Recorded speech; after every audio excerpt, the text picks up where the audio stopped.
السلام عليكم ورحمة الله وبركاته. أعوذ بالله من الشيطان الرجيم. بسم الله الرحمن الرحيم. الحمد لله رب العالمين والصلاة والسلام على سيدنا محمد صلى الله عليه وسلم وآله وصحابه الفائزين بإذن الله. أما بعد. ആദരണീയരായ സയ്യിദന്മാർ, ഉസ്താദന്മാർ, സ്നേഹനിധികളായ ശ്രോതാക്കൾ, പ്രത്യേകിച്ച് റേഡിയോ ശ്രോതാക്കളായ സുഹൃത്തുക്കൾ, അൽഹംദുലില്ലാ നമ്മുടെ ആത്മീയമായ സദസ്സ് സമാപിച്ച് വിജ്ഞാനപരമായ സദസ്സിലേക്ക് നമ്മൾ പ്രവേശിക്കുകയാണ്.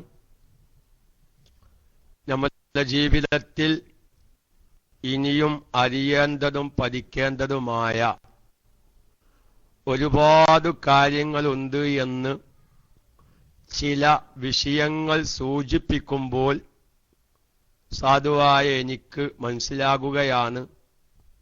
സാന്ദർഭികമായി ഒരു കാര്യം ഉണർത്തുകയാണ്. ഇപ്പോൾ കേരളത്തിലുള്ളവരൊക്കെയും നല്ലൊരു വിഭാഗം ആളുകളൊക്കെയും ജോലി ആവശ്യാർത്ഥം ഓഫീസുകളിലും അല്ലെങ്കിൽ മഈഷത്തിന്റെ ഭാഗമായി കടകളൊക്കെയും തുറക്കാൻ പോകുന്നവർ, ഗൾഫിലുള്ളവരൊക്കെയും സുബഹി നിസ്കാരം കഴിഞ്ഞ് അല്പം വിശ്രമിച്ച് അവനവന്റെ കടകളും ഓഫീസുകളൊക്കെയും തുറക്കാനും കച്ചവടവുമായി പല ബിസിനസ്സുമായി ബന്ധപ്പെടുന്ന ഒരു സമയം. ഇന്ന് രാവിലെ നമ്മുടെ മൗലിദിന്റെ മുമ്പ് മൈക്കും എന്തെങ്കിലും ചില കാര്യങ്ങളിലേക്കൊരു സൂചന നൽകും. അത്രേ ചെയ്യാറുള്ളൂ. കാരണം ഒരു വിശാലമായ സമയം അല്ലല്ലോ. പക്ഷെ ആ സമയത്തില്ലാത്ത ഒരുപാട് ആളുകൾ ഇപ്പോഴുണ്ട്. ഇനി നമ്മൾ ഉച്ചയ്ക്ക് വിഷയം പറയുകയാണെങ്കിൽ ഇപ്പോൾ ഇല്ലാത്തവർ അപ്പോഴുണ്ടാകും. രാത്രി പറയുമ്പോൾ ഈ സമയത്തൊന്നുമില്ലാത്ത ഒരുപാട് ആളുകൾ. ഞാനൊരൊറ്റ കാര്യം ഇന്ന് രാവിലെ നമ്മുടെ മൗലിദിന്റെ മുന്നേ ഉണർത്തി, അഥവാ പലിശ എത്ര വിധമുണ്ട് എന്ന്.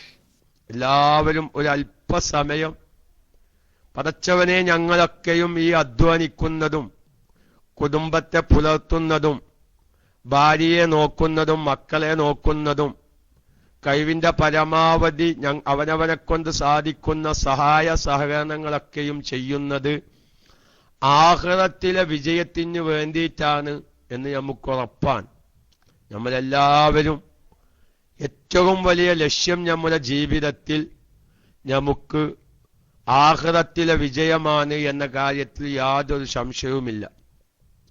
ദുന്യാവിൽ വിഷമങ്ങളും പ്രയാസങ്ങളും ബുദ്ധിമുട്ടുകളും അനുഭവിച്ചാലും ആഖിറത്തിൽ ഒരു വിഷമം അനുഭവിക്കരുത്. ഇതാണ് നമ്മുടെയൊക്കെയും ചിന്ത. ഞാൻ രാവിലെ തമാശക്ക് ക്വിസ് പ്രോഗ്രാമിനു ശേഷം വെറുതെ തമാശക്കൊന്ന് ചോദിച്ചതാണ്, പലിശ എത്ര വിധമുണ്ട് എന്ന്. പലിശ എത്ര വിധമുണ്ട് എന്ന്. പലിശയുടെ ഗൗരവം നമുക്കെല്ലാവർക്കും അറിയാം. എന്റെ ജീവിതത്തിൽ പലിശ വരരുത് എന്ന് അതിയായ ആഗ്രഹമുള്ളവരാണ് നമ്മളൊക്കെയും. പക്ഷേ എത്ര പേർക്കറിയും എന്റെ ജീവിതത്തിൽ ഞാൻ ഈ ഭക്ഷിക്കുന്നതും ഞാൻ ഈ കൊടുക്കുന്നതും ഹറാമാണെന്ന് ചിന്തിക്കാത്തവരാണ് പലവരും. ഏതായിരുന്നാലും ഞാനൊന്ന് പറയാം. രാവിലെ പലിശ എത്ര വിധമാണെന്ന് ചോദിച്ചപ്പോ ഞാൻ അവരെ ആക്ഷേപിക്കുകയല്ല, നമ്മൾ പഠിക്കാൻ വേണ്ടി ഞാൻ പറയുകയാണ്. ആകെ 2 പേരാണ് ശരിയായ ഉത്തരം പബ്ലിക്കിൽ അടിച്ചത്. 2 പേര്. ബാക്കിയുള്ളവർ കുറെ പേര് പറഞ്ഞു ഞങ്ങൾക്കറിയില്ല, എനിക്കറിയില്ല എന്നാണ് നല്ലൊരു വിഭാഗം എന്തായത് പബ്ലിക്കിൽ അടിച്ചത്. പലവര് പിന്നെ 1 എന്നടിച്ചവരുണ്ട്, 2 വിഭാഗം എന്നടിച്ചവരുണ്ട്, 7 എന്നും 5 എന്നും 6 എന്നൊക്കെ അടിച്ചവരുണ്ട്. നമ്മുടെ സാധാരണഗതിയിൽ നമ്മൾ രാവിലെ നമ്മുടെ ദൈനംദിനം ജീവിതത്തിൽ ആവശ്യമായ മസ്അലകളാണ് കടന്നു വരാറുള്ളത്. അഥവാ നിസ്കാരം, ഒളു, തയമ്മും പോലത്തെ വിഷയങ്ങൾ. ഞാൻ അതിലേക്ക് വരാം, എല്ലാതിലേക്കും. വിശാലമായി പഠിക്കാൻ നമുക്ക് സൗകര്യങ്ങളും സമയങ്ങളുമുണ്ട്. പക്ഷേ നമ്മളാരും അതിന് തയ്യാറാകുന്നില്ല എന്നുള്ളതാണ് ഞാൻ പറയുന്നത്. അന്ന് രാവിലെ ഞാൻ ഇപ്പോഴൊന്ന് ചോദിക്കുകയാണ്, ഇപ്പോൾ രാവിലെ ഇല്ലാത്ത ഒരുപാട് ശ്രോതാക്കൾ ഈ സമയത്തുണ്ട്. രാവിലെ ആ സമയത്ത് 130ഓളം ഐഡി എന്തെങ്കിലും ചിലപ്പോൾ 10-40 ആളുകളെ ശ്രോതാക്കളായിട്ടുണ്ടാവുകയുള്ളൂ. ബാക്കിയുള്ളവരൊക്കെ ഐഡിയത്തെങ്ങാണ്ട് ചിലപ്പം സുഖമായി കിടന്നുറങ്ങുന്നവരായിരിക്കാം. ഇപ്പോൾ ഏകദേശം നമ്മുടെ ക്ലാസ് റൂമിൽ 184 ഐഡിയുണ്ട്. അതിൽ ചിലപ്പം 100ഓളം ആളുകൾ ശ്രോതാക്കളായിരിക്കാം. അതുപോലെ തന്നെ നമ്മുടെ ഒരുപാട് റേഡിയോ ശ്രോതാക്കളുമുണ്ട്. അവർക്കിപ്പോ യെസ് അടിക്കാനും ഉത്തരം പറയാനൊന്നും സൗകര്യമില്ല. ഞാൻ എൻ്റെ എല്ലാ ശ്രോതാക്കളോടും ഒരൊറ്റ വാക്കിൽ ചോദിക്കുകയാണ്, എന്റെ ആഖിറം രക്ഷപ്പെടണം, എന്റെ ദുആക്ക് ഇജാബത്ത് കിട്ടണം, ഞാൻ തിന്നുന്നത് ഹലാലാവണം, ഞാൻ എന്റെ മക്കൾക്ക് കൊടുക്കുന്നത് ഹലാലാവണം, എന്റെ ഭാര്യക്ക് തിന്നാൻ കൊടുക്കുന്നത് ഹലാലാവണം. അതിനെന്ത് വേണം? ഒന്നിരിക്കെ നമ്മൾ കച്ചവടക്കാരാണ്, അല്ലെങ്കിൽ സാമ്പത്തികമായ പല ഇടപാടുകളും ചെയ്യുന്നവരാണ്. എന്തെങ്കിലും ഒരു ജോലി ചെയ്തിട്ടാണല്ലോ നമ്മളൊക്കെയും ജീവിക്കുന്നത്. വെറുതെ തലക്കാനിരോത്തേക്ക് പൈസ വരുന്നവരാരുമില്ല. അതും വരാനുള്ള മാർഗം എന്ത് വേണോ? അതൊക്കെ വേണ്ട. നേരം വെളുക്കുമ്പോഴേക്ക് അവനവന്റെ ജീവിത മാർഗത്തിൽ നിന്നുള്ളത് തലയിണയുടെ അടിയിൽ വരുന്ന ഒരു അസ്മായിന്റെ പണിയുണ്ട്. വാന്തോലെ അസ്സലിച്ചോല് ഇപ്പൊ പറഞ്ഞുതരാം എത്ര ആള് ചെയ്യുന്നൊക്കെ അറിയില്ല. നിങ്ങൾ സുബൈസ്കാരം കഴിഞ്ഞ് തലക്കാനി പൊന്തിച്ചു നോക്കിയാ അന്ന് ജീവിക്കാല കാശ് തലക്കാൻ്റെ ഒത്ത് ഇരിക്കുന്നുണ്ടാവും. അതിനുള്ളൊരു പണിയുണ്ട്. അതൊക്കെ വാന്തോലെ അസ്സലിക്ക് ഓരോന്നും അറിയല്ലോ. അധ്വാനിക്കാരെ തിന്നാൻ പോരില്ലോല് ഞമ്മക്കൊന്നും അറിയല്ലോ. അങ്ങനെ കേട്ടോലി അതൊക്കെ 40 യാസീൻ രാത്രി ഓടാൻ വയ്ക്കുക.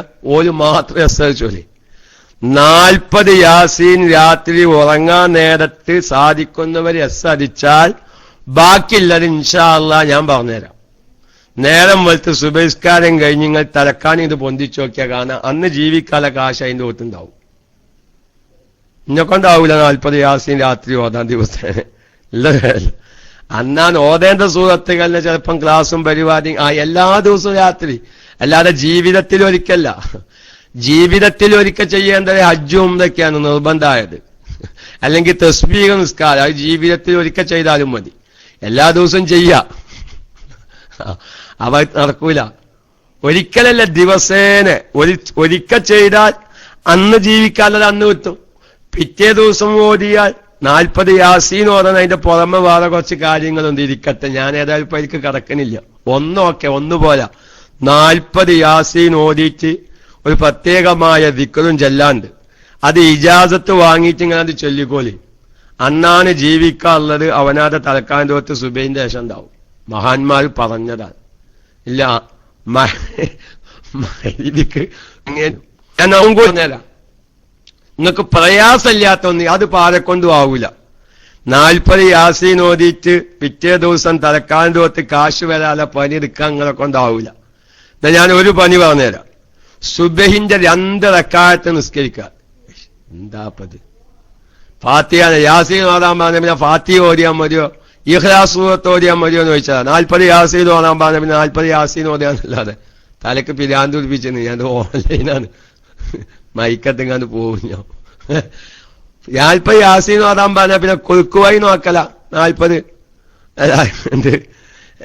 40 ഫാത്തിഹ മതിയോ, 40 ഇഖ്ലാസ് മതിയോ, 40 ആയത്തിൽ കുർസി മതിയോ എന്ന് ചോദിച്ചിട്ട് ഇരിക്കട്ടെ. എന്നാ ഒരു പണി നിങ്ങൾക്ക് വയ്ക്കും. അത് നമുക്ക് എല്ലാവർക്കും വയ്ക്കുന്ന ഒരു പണിയാണ്. ഏതായാലും നമ്മള് സാമ്പത്തികമായ ചില മസ്അലകളും സാമ്പത്തികമായ ചില പുരോഗതികളും ഉണ്ടാക്കാൻ. അതായത് സുബഹിന്റെ മുന്നല്ല 2 റക്അത്ത് സുന്നത്തുസ്കാരം. അത് നമ്മളൊക്കെ ചെയ്യുന്നവരാണ്. സുബഹിന്റെ മുന്നല്ല 2 റക്അത്ത് സുന്നത്തുസ്കാരം. എന്നിട്ട് സുബഹിയാകുന്ന ഫർള് നിസ്കരിക്കുന്നതിനു മുമ്പ് 100 പ്രാവശ്യം സുബ്ഹാനല്ലാഹി വബിഹംദിഹി സുബ്ഹാനല്ലാഹിൽ അലീം വബിഹംദിഹി അസ്തഗ്ഫിറുല്ലാഹ്. എന്താ പണി? സുബഹി എന്ന ഫറള് രണ്ട് റക്അത്ത് നിസ്കരിച്ചിട്ട്, അല്ല, സുബഹിയുടെ മുമ്പുള്ള 2 റക്അത്ത് സുന്നത്ത് നിസ്കരിച്ചിട്ട് സുബഹി ഫറള് നിസ്കരിക്കുന്നതിന്റെ ഇടയിലായി സുബ്ഹാനല്ലാഹി വബിഹംദി സുബ്ഹാനല്ലാഹിൽ അലീം വബിഹംദിഹി അസ്തഗ്ഫിറുല്ലാഹ് എന്നൊരാൾ ചൊല്ലിയാൽ ദുന്യാവിന്റെ പിന്നാലെ അവൻ പോവേണ്ട ആവശ്യമില്ല. ദുന്യാവ് അവനെ തേടി ഇങ്ങോട്ട് വരുന്നതാണ്. നോക്കി, ദുന്യാവ് തേടി അവൻ ഇങ്ങോട്ട് വരുന്നു. നമ്മൾ ദുന്യാവിന്റെ പിന്നാലെ അങ്ങോട്ട് പോവണ്ട. ദുന്യാവിൻ ഇവന്റെ പിന്നാലെ വന്നുകൊണ്ടിരിക്കുന്നു. പക്ഷെ ഒരു കാര്യം കേട്ടോ, ഒരു കാര്യമുണ്ട്. എന്താ ഇത്? ഈ ദുന്യാവ് കിട്ടാനായിട്ട് ഇത് ചെല്ലരുത്.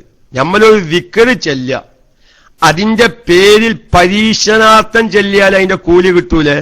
അത് കിതാബ് പറയുന്നുണ്ട്. ഏത് വിക്റ് ചൊല്ലുമ്പോഴും എന്നാ ഒന്ന് പരീക്ഷിച്ചു നോക്കുക. എന്നാ എനിക്ക് ദുന്യാവ് കിട്ടുകയാണെങ്കിൽ കിട്ടത്തെ ഒരു പരീക്ഷണം, തെജിരിബത്ത് പരീക്ഷിക്കൽ പറ്റൂല.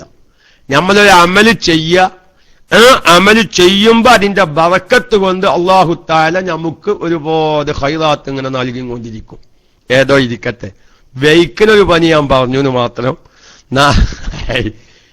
കരീമൊയിലൊക്കെ മുമ്പിൽ എത്തിയിട്ടുണ്ട്. കാരണം തലക്കാനിതോത്ത് കായ് വരുന്ന പനീന്ന് കേട്ടപ്പോഴേ എന്നാ പിന്നെ വിസയ്ക്കും ക്യാൻസലാക്കിയിട്ട് നാട്ടിൽ പോവാന്നുള്ള തീരുമാനത്തിലാ പോലും. ആരും വിസ ക്യാൻസൽ മൈക്ക പോയോ? ഹലോ, മൈക്ക പോയല്ലോ? കേക്കാല്ലേ? കേക്കാല്ലേ? ആരും വിസ ക്യാൻസലാക്കണ്ട. 40 യാസീൻ ഓടിയ തലക്കാന്റെ ഒത്ത് പനി വരുന്നൊരു പനി അബൂറയ്യാന്റെ അടുത്ത് കൈപ്പത്ത് പോയിട്ട് 1000-2000 അബൂറയ്യാന്ന് കൊടുത്തിട്ട് തൽക്കാലം ആ ഇജാസത്തും വാങ്ങിയിട്ട് നാട്ടിൽ കൂട്ടാനാല് കുറ്റയിലായാലും കേട്ടോ. അതൊന്നും എത്തിപ്പോകുന്ന പരിപാടിയല്ല. അവനാന്റെ ജോലികൾ നിലനിർത്തുക. അള്ളാഹു ഉള്ള ജോലിയിലൊക്കെ ബറക്കത്ത് നൽകുമാറാവട്ടെ. ഏതായാലും ഇതൊരു പനി നമുക്ക് എല്ലാവർക്കും വഹിക്കുന്ന പനിയാണ്, അല്ലേ? എല്ലാവർക്കും വഹിക്കുന്ന പനിയാണ്. സുബൈന്റെ 2 റക്അത്ത് സുന്നത്ത് നിസ്കരിച്ചിട്ട് 100 പ്രാവശ്യം സുബ്ഹാനല്ലാഹി വബിഹംദിഹി സുബ്ഹാനല്ലാഹിൽ അലീം വബിഹംദിഹി അസ്തഗ്ഫിറുല്ലാഹ് എല്ലാവരും ചൊല്ലിക്കോലി. ഒരു അമല്. പിന്നെ രാവിലെയും വൈകുന്നേരമൊക്കെ അത് ചൊല്ലിയാല് സമുദ്രത്തിലുള്ള നുരകളുടെ അത്തര ദോഷങ്ങളുണ്ടെങ്കിലും ആ ദോഷങ്ങളൊക്കെ പൊറുക്കപ്പെടുമെന്ന് മഹാനായ നബി സല്ലല്ലാഹു അലൈഹി വസല്ലമ തങ്ങളുടെ വ്യക്തമായ ഹദീസാണ്. ഇരിക്കട്ടെ, എന്റെ വിഷയം ദിക്റും ദുആ അല്ല, ഫീലുള്ള കൊണ്ട് ഞാൻ അതിലേക്ക് തന്നെ വരാം. അപ്പൊ ഞാൻ പറയട്ടെ, നമ്മൾ ഈ പലിശയുടെ ഇനങ്ങൾ നമ്മൾ അറിയാതെ പോയാൽ, നിങ്ങൾ ആരും പ്രചരിപ്പിക്കണ്ടോ? ഈ 40 യാസീന്റെ വർത്താനമല്ലാതെ പ്രചരിപ്പിക്കണ്ട. കാരണം അതൊന്നും സാധാരണക്കാർക്കൊന്നും എത്തിപ്പോകൂല. അതൊക്കെ നല്ല ഇജാസത്ത് പ്രകാരം അതിന്റെ ഷർത്തും ഫർളുകളൊക്കെ ഒപ്പിച്ച് ചെല്ലുമ്പോ മഹാന്മാർ അതിന്റെ ബറക്കത്തൊക്കെ പറയുന്നുണ്ട്. ഇനി അത് മനസ്സിലാക്കി എല്ലാവരും 40 യാസീൻ ഓതിയിട്ടുള്ള ജോലികൾ, യാസീൻ ഓടാൻ വയ്ക്കുന്നവർ ഓടിക്കോലിയ നല്ലതാണ്. പക്ഷെ ഞാൻ തമാശയല്ല, കിതാബുകളിലൊക്കെ നല്ല നല്ല ഇജാസത്ത് പ്രകാരം അത് ചെല്ലുമ്പോൾ അതിൻ്റെയൊക്കെ മഹത്വങ്ങൾ പറയുന്നുണ്ട്. പക്ഷെ എല്ലാവരെ കൊണ്ടൊന്നും സാധിക്കൂല. അല്ലാഹു തആല നമ്മുടെ ഉള്ള ജീവിതത്തിലും തൊഴിലുകളിലൊക്കെയും അല്ലാഹു ബറക്കത്ത് നൽകുമാറാവട്ടെ. അപ്പൊ നമുക്ക് ഈ പലിശയുടെ വകുപ്പ് അറിയില്ലെങ്കിൽ, ഇന്നിപ്പോ രാവിലെ അത് പറഞ്ഞപ്പോ ഒരുപാട് ആളുകൾ PM അയച്ചു, ഉസ്താദെ ഒന്ന് പറഞ്ഞാൽ ഇത് സംഗതി വലിയ സ്വീപ്പാണ്. കാരണം നമ്മുടെ വീട്ടിന്റെ മുമ്പിലേക്ക് വരുന്ന യാചകന്റെ അടുക്കൽ നിന്ന് ചില്ലറ മാറ്റുന്ന പരിപാടി ഇന്ന് എല്ലാ വീട്ടിലും ഞാനും ചെയ്യലുണ്ട്. കാരണം എന്റെ വീട്ടിൽ സ്കൂൾക്ക് കുട്ടികൾക്ക് പോകുമ്പോ ദിവസേന 200 ഉറുപ്യ കൊടുക്കാനാ. എവനാ ചേഞ്ച് ഉണ്ടാവുക? എവന നമുക്ക് ചില്ലറ ദിവസേന 360 ദിവസം സ്കൂൾക്ക് പോകുന്ന മക്കൾക്ക് 200 ഉറുപ്യ ദിവസേന കൊടുക്കണ്ടേ? അപ്പൊ ഇന്നിപ്പോ എല്ലാവരും ചെയ്യുന്ന ഇടപാടെന്താ? ആ യാചകം വരുമ്പോ യാചകന്റെയൊക്കെ കുറെ ചില്ലറ ഉണ്ടാവും. അപ്പൊ എന്താ യാചകനോട് പറയുക, ആ ചില്ലറ കുറച്ചുകൊണ്ട് കാത്തിക്കാൻ നിങ്ങൾക്ക് നോട്ട് തരാം, ചെയ്തോളൂ. അത് കച്ചവടാണ്. യാചകന്റെ അടുക്കൽ നിന്ന് ചില്ലറ വാങ്ങി നോട്ട് അങ്ങോട്ട് കൊടുക്കുന്നത് അതൊരു കച്ചവടാണ്. പക്ഷെ 3 നിബന്ധനയുണ്ട് മുഅ്മിനീങ്ങളെ, 3 നിബന്ധനയുണ്ട്. അല്ലെങ്കിൽ യത്തീംഖാനയുടെ പിരിവേരം വന്നു. യത്തീംഖാനന്റെ പിരിവേരന്റെയൊക്കെ കുറെ 10ന്റെ നോട്ടുണ്ട്. നമ്മളേക്കുള്ളതൊക്കെ 500ന്റെ നോട്ടാണ്, അല്ലെങ്കിൽ ഉള്ളതൊക്കെ 1000ന്റെ നോട്ടാണ്. ഇനി ആരെങ്കിലൊക്കെ വരുമ്പോൾ ഒരു 10 ഉറുപ്യ കൊടുക്കണമെങ്കിൽ ചില്ലറല്ല. അപ്പോഴാണ് ഒരു യത്തീംഖാനയുടെ പിരിവേരം വരുന്നത്. അദ്ദേഹത്തെ ഓരോ വീടുകളിലും കയറി ഇറങ്ങി പിരിക്കുന്ന കാരണം 5ഉം 10ഉം 20ന്റെയും കുറെ ചില്ലറകളുണ്ട്. അപ്പൊ നമുക്ക് 500 രൂപയ്ക്ക് ചേഞ്ച് വേണം. ഒരു കച്ചവടം നടത്താണ്. ആ ചില്ലറ വാങ്ങി നോട്ട് കൊടുത്തൊരു കച്ചവടം നടത്താണ്. അതൊരു ചേഞ്ചിങ് കച്ചവടമാണ്. 3 നിബന്ധന അവിടെ പാലിക്കണം. അല്ലെങ്കിൽ വിശുദ്ധമായ ഇസ്ലാം ഹറാമാക്കിയ പലിശ അവന്റെ ഇടപാടിലേക്ക് കടന്നു വരികയാണ്. അവൻ ചേഞ്ചാക്കിയ കാശ് ഹറാമായ മുതലായിത്തീരുന്ന. അപ്പൊ ഞാൻ ആകത്തുക പറഞ്ഞത്. അതുപോലെ തന്നെ രാവിലെ പറഞ്ഞത് ഒന്നുകൂടി പറയട്ടെ. നമ്മുടെ വീട്ടിൽ ചിലപ്പോൾ നമുക്കൊരുപാട് പുഴുങ്ങല്ലേരി കിട്ടിയിട്ടുണ്ടാവും വിത്ത് സക്കാത്തിന്റെ ഭാഗമായിട്ട്. ഞങ്ങൾക്ക് സാധാരണക്കാർക്ക് മസ്അല തിരിയാനാണ് ഇങ്ങനത്തെ ഉദാഹരണങ്ങൾ എടുക്കുന്നത്. ചിലപ്പോൾ നിങ്ങൾ വേറൊരു ഉസ്താദിന്റെ ക്ലാസ് പോയാൽ അങ്ങനത്തെ ഉദാഹരണ സഹിതം നിങ്ങൾക്ക് മനസ്സിലാക്കാൻ സാധിച്ചോന്നില്ല. എനിക്ക് ശൈലിയല്ല എന്റെ വിഷയം, എനിക്ക് സാഹിത്യം വിഷയമല്ല, എനിക്ക് ശൈലി വിഷയമല്ല. പറയുന്നത് സാധാരണക്കാർക്ക് തിരിയണം, പറയുന്നത് സാധാരണക്കാർക്ക് തിരിയണം. അതാണ് എന്റെ ആഗ്രഹം. അപ്പൊ പറയാ, ഞാനൊരു സാധുവായ മനുഷ്യനാണെന്ന് വിചാരിച്ച് വിത്തു സക്കാത്തിന്റെ ഭാഗമായി കുറെ ആളുകൾ എനിക്ക് ഐരി തന്നു, വിത്തു സക്കാത്തിന്റെ ഐരി. അപ്പൊ നോക്കുമ്പോ എന്റെ പെരയിൽ ഇഷ്ടം പോലെ വിത്തു സക്കാത്തിന്റെ ഐരി. അങ്ങനെ ഇല്ലട്ടോ, നിങ്ങളാരും അങ്ങനെ വിചാരിച്ചെന്താ. കഴിഞ്ഞ റംസാനിക്ക് കിട്ടിയ വിത്തു സക്കാത്തിന്റെ ഐരിയറ്റാണ് അബുറയ്യ എപ്പോഴും ചോറ് വെക്കണേന്ന്. ഇല്ല, അതൊന്നും നിങ്ങളാരും വിചാരിച്ചെന്താ. ഞങ്ങൾക്ക് മസാല തിരിയാൻ വേണ്ടി പറയാണ്. തിരിയാൻ വേണ്ടി എന്തും പറയലല്ലേ, നമുക്ക് എന്തും പറയാം. ഇപ്പൊ ഞാൻ അടുത്തൊരു സംഭവം കണ്ടത് അങ്ങനെ നല്ല രസം. വല്യമ്മ പേരക്കുറ്റിനോട് പറയാണ്, മോനക്ക് വല്യമ്മ പേരക്കുറ്റിനോട് പറഞ്ഞു, മോനെ എനിക്ക് കടല് കാണാൻ ആഗ്രഹം എന്നാണ്. അപ്പൊ പേരക്കുറ്റിയാണ് വല്യമ്മ എന്ന പാത്രത്തിൽ കുറച്ച് വെള്ളം കൊണ്ടുവരുന്നതാണ്. അപ്പൊ വല്യമ്മ കുറച്ച് വെള്ളം കൊണ്ടുവരുത്ത് വലിയ തലികേല്. ഇതൊക്കെയാണ് കടലാണെന്നത് വിചാരിച്ചാലിന്നാണ്, പാക കടലാണെന്നത് വിചാരിച്ചാലിന്നാണ്. വല്യമ്മക്ക് ദേഷ്യം പിടിച്ച അവസാനം വല്യമ്മ കുട്ടിക്ക് ചോറ് വളമ്പി കൊടുക്കാൻ നേരത്ത് കുറച്ച് ചാറും ചോറും വെച്ചു കൊടുത്തിട്ട് അറിഞ്ഞ് ഞാൻ വെച്ചൂതെന്നാണ്. ചാറ് വെച്ചൂത് എവിടെ വല്യമ്മ ചാറ്, അത് ചാറാണെന്ന് വിചാരിച്ചാലാ. മീൻ കൂട്ടൂതെന്നാണ്, എവിടെ മീൻ ഉണ്ടെന്നത് വിചാരിച്ചാലാണ്. അപ്പൊ അങ്ങനെ ഈ വിചാരിക്കാപ്പൊ നമുക്ക് ചെലവൊന്നുമില്ല. അപ്പൊ നിങ്ങൾ മസാല മനസ്സിലാക്കുക. ഇന്ത്യയൊക്കെ കുറെ പുഴുങ്ങല്ലരിയുണ്ട്, എന്റെ അയൽവാസിയിലേക്ക് കുറെ പച്ചരി ഉണ്ട്. പക്ഷെ എന്റെ അയൽവാസിക്ക് കുറച്ച് പുഴുങ്ങല്ലരി കിട്ടിയ ഉച്ചക്കും രാത്രിയും ചോറ് വെക്കാമായിരുന്നു. എനിക്ക് കുറച്ച് പച്ചരിയും കിട്ടിയാൽ എന്ത് ചെയ്യാമായിരുന്നു? കുറച്ച് രാവിലെ ചായക്കടി ഉണ്ടാക്കാം, പത്തിരിക്ക് പൊതി ഉണ്ടാക്കാം, അല്ലെങ്കിൽ വെള്ളപ്പത്തിന് പൊതി ഉണ്ടാക്കാമായിരുന്നു. ചേഞ്ചിങ് നടത്താം, ഒരു കുഴപ്പമില്ല. പക്ഷേ എന്റെ അയൽവാസിക്ക് ഞാൻ പുഴുങ്ങല്ലരി കൊടുത്ത് എന്റെ അയൽവാസിയുടെ അടുക്കൽ നിന്ന് ഞാൻ പച്ചരി വാങ്ങുമ്പോ 3 നിബന്ധന